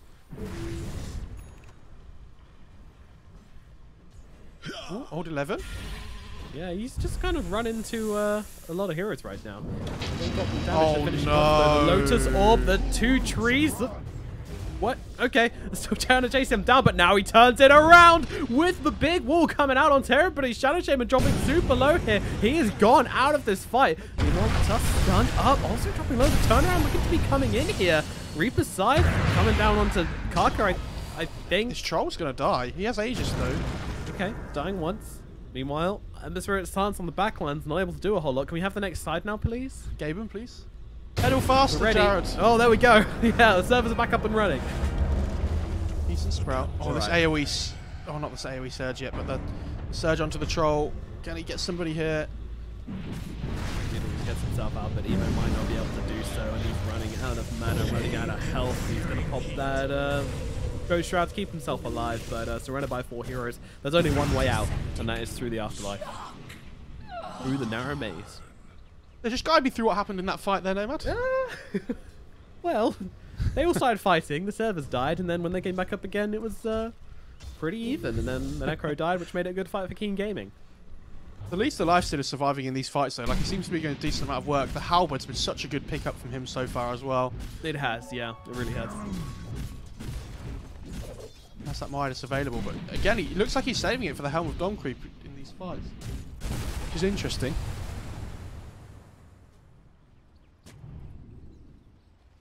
As he understands how key it has been in these engagements so far. We made a good recap. We can probably cast the fight through the fight recaps next time, so we'll try and do that. Oh, that's a good idea. Yeah. So, let's just recap ourselves on where we are in this game. It's 27-17. IG pushing down the side lanes as hard as possible, trying to delay out this game. What timings are they waiting for, Mo? On IG, the timings they're waiting for... Good question. I mean, they've got Greaves on the Pango, so they've hit a decent timing. Like, the AC on the Lifesteal is about to come out. I feel like they just want to extend the game as long as they can, and then, like, have these 3 cores that all have a little bit of farm. It's just unfortunate that Necro's falling behind, because when this hero falls behind, and when you have, like, these 2 really greedy other cores that need a lot of farm between them and take up a lot of the map, Emo doesn't really get much space on this Necro. Right. Like, he kind of just has to accept that he's not going to have a huge amount of farm. Just get what he's, you know, given, effectively. Hanging out around the bottom. Do you see the Lotus Orb on the Sprout in that other fight, by the way? And it pushed the Darkseer out of the wards. That was interesting. Oh, is that what it was? Right. Yeah, that double Sprout was pretty interesting, I have to be honest. I didn't really know what to make of that. It was pretty. This Emo almost has a Lotus Orb on this Necro, though, which is really nice for him. Obviously very good at getting off the chains. Taking off another Purge for the Spirit Vessel as well is always nice. I'm surprised Troll hasn't got a Basher, actually. this game. Do IG try and fight the next Roche? Yes, because you have Pango, who's like the king of the Roche pit, almost. Yeah, yeah. Well, I think that goes to Elder Titan. It's close. It's very close. I think you have to try and take the next Aegis fight. Like, if they get this Aegis cheese and refresher on the Radiant side, could be absolutely devastating.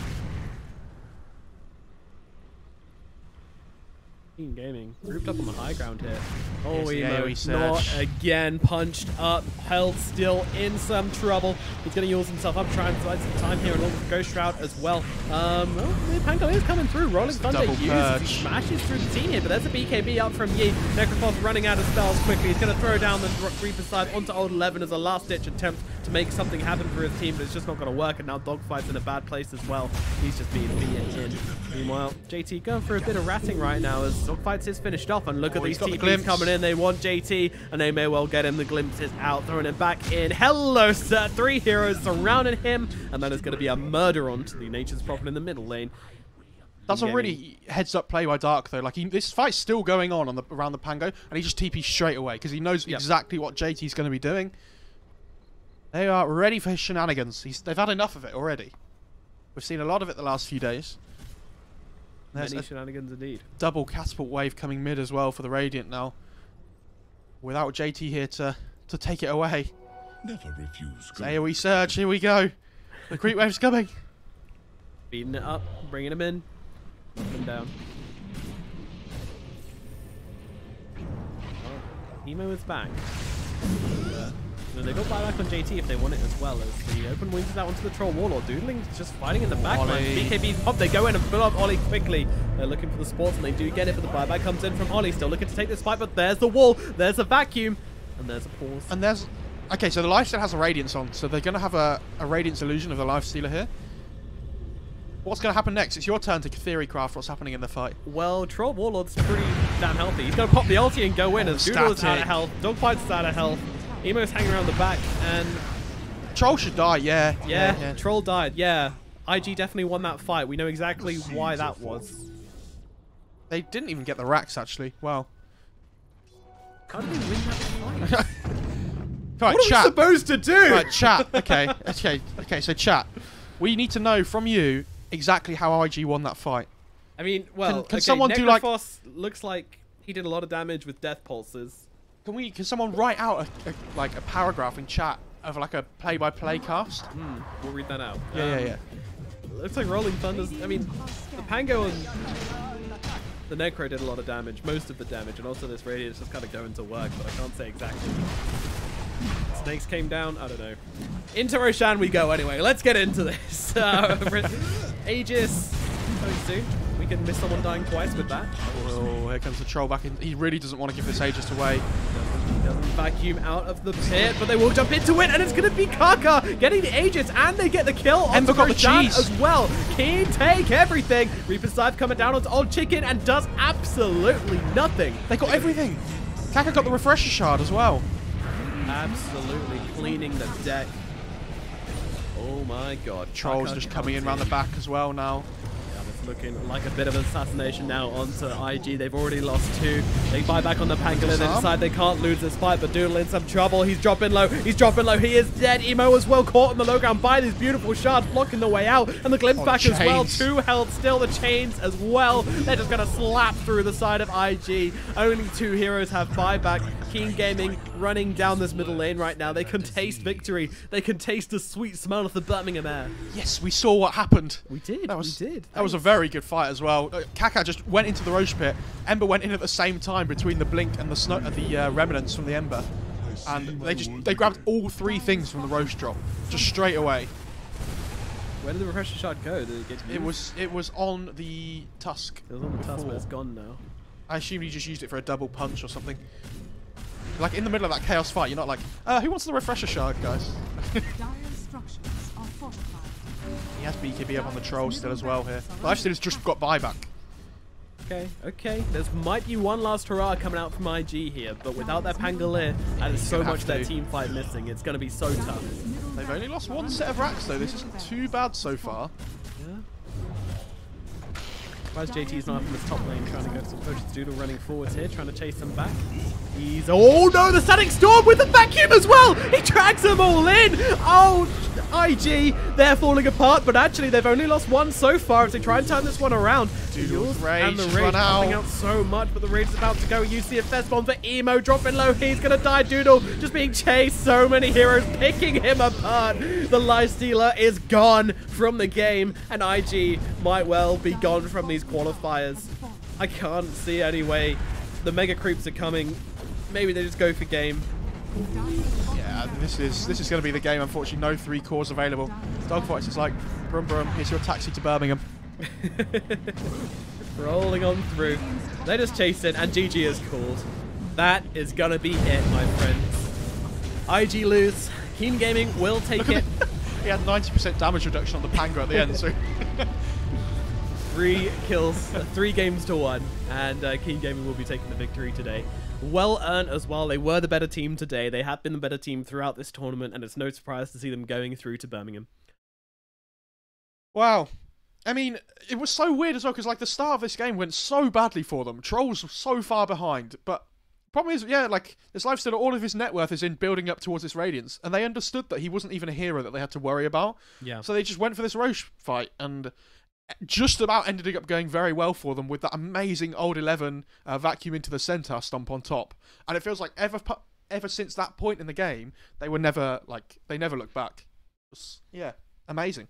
Yeah, and we didn't see the same performance from JT we're used to seeing on this Prophet. You know, there wasn't much ratting going on. There wasn't any pickoffs going on. It was hard to do with the lineup they had, but still, I'd like to see a little bit more from him. And I think he's going to be disappointed that he wasn't able to pull out the performance that you want from this last game. Yeah. People asking if there's game 5 because of the scores in game, by the way. You're going to be very disappointed. Oh yeah, sorry guys. If I update this little score hanging above the graph here, you can see it's definitely 3-1 right now. Keen Gaming got a bonus from coming in.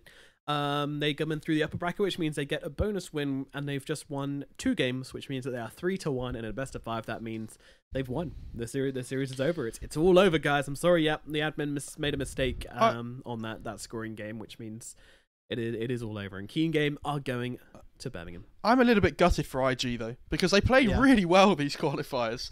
In all fairness, it's just they come up against a team that's just come top 6 at the major and didn't get automatically invited to an event. Like that's you've got to be feeling pretty gutted if you're IG. Yeah, that's true as well. That's true. But you know, them's the breaks. If you want to get to events, you got to get better. You got to get better than everybody else. You know, you can't afford to be top 5 in China. You got to be top 3 in China, and that's definitely what IG are aiming to be. But you know, I hope the stack stays together. I hope they keep playing with JT, and I hope they get some better results in the future. But today, unfortunately, just wasn't their day. Not to be. And it's sad for them as well, because they've missed out on the major and the minor now, so they have to wait. You know, all the time. Just twiddling their thumbs, scrimming, but practicing, getting better, you know, using the information they're getting from watching everybody else play to get a grasp on the new meta as it comes about, and basically just getting their headset into the right place. I think it's, you know, sometimes breaks can be good, and maybe that's what IG need to step their game up. But as for Keen Gaming, you know, a solid performance from them, as we expected. You know, they did drop one game, perhaps a little bit sloppier than they're used to being, but for sure, like just good gameplay all around. Especially, you know, they only dropped one game in this entire qualifier, so there's definitely something to be said about that. They absolutely 100% deserve their spot in Birmingham to play along teams such as LGD, Vici Gaming, Secret, Liquid, EG. They're all going to be there, all the big boys. So yeah, I bet they're probably pretty excited to get over to the good old UK. That's going to just about wrap it up for the Chinese qualifiers for ESL One Birmingham. Southeast Asia is over as well. However, if you are hungry for more qualifier action, then you will have a bit of a wait on your hands, as NA is coming up later today. That'll be over with Lyrical and Trent, the magical casting duo. So go and join them. I think they start around, I think it's 10 CEST? It's midnight CEST, I think. Oh, midnight CEST. Okay, a little bit later than I expected, but yeah. You can check that out, but it's all over for us. My name's Nomad, he's been Farah. I hope you enjoyed the cast. Please throw us on Twitter if you did, and tell us if you didn't. We'll catch you next time, but from us, it's going to be goodbye, and we'll see you at Birmingham.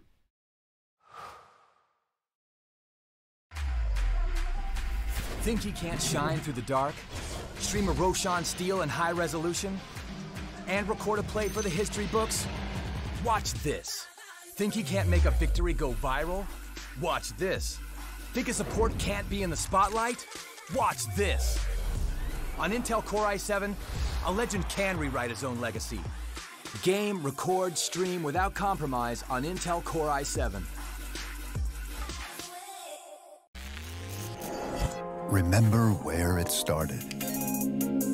Your first experiences. The journey you traveled. The journey you love. Remember where it started. And imagine where it will go.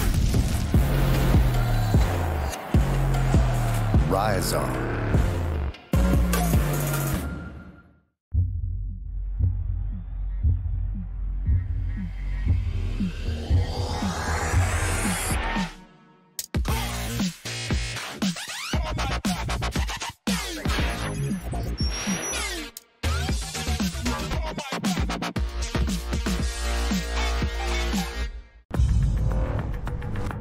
No matter what your passion is, soccer, rugby, racing, or esports, become a part of the experience with the moments we deliver. This is game fuel. 16 ounces of pure annihilation.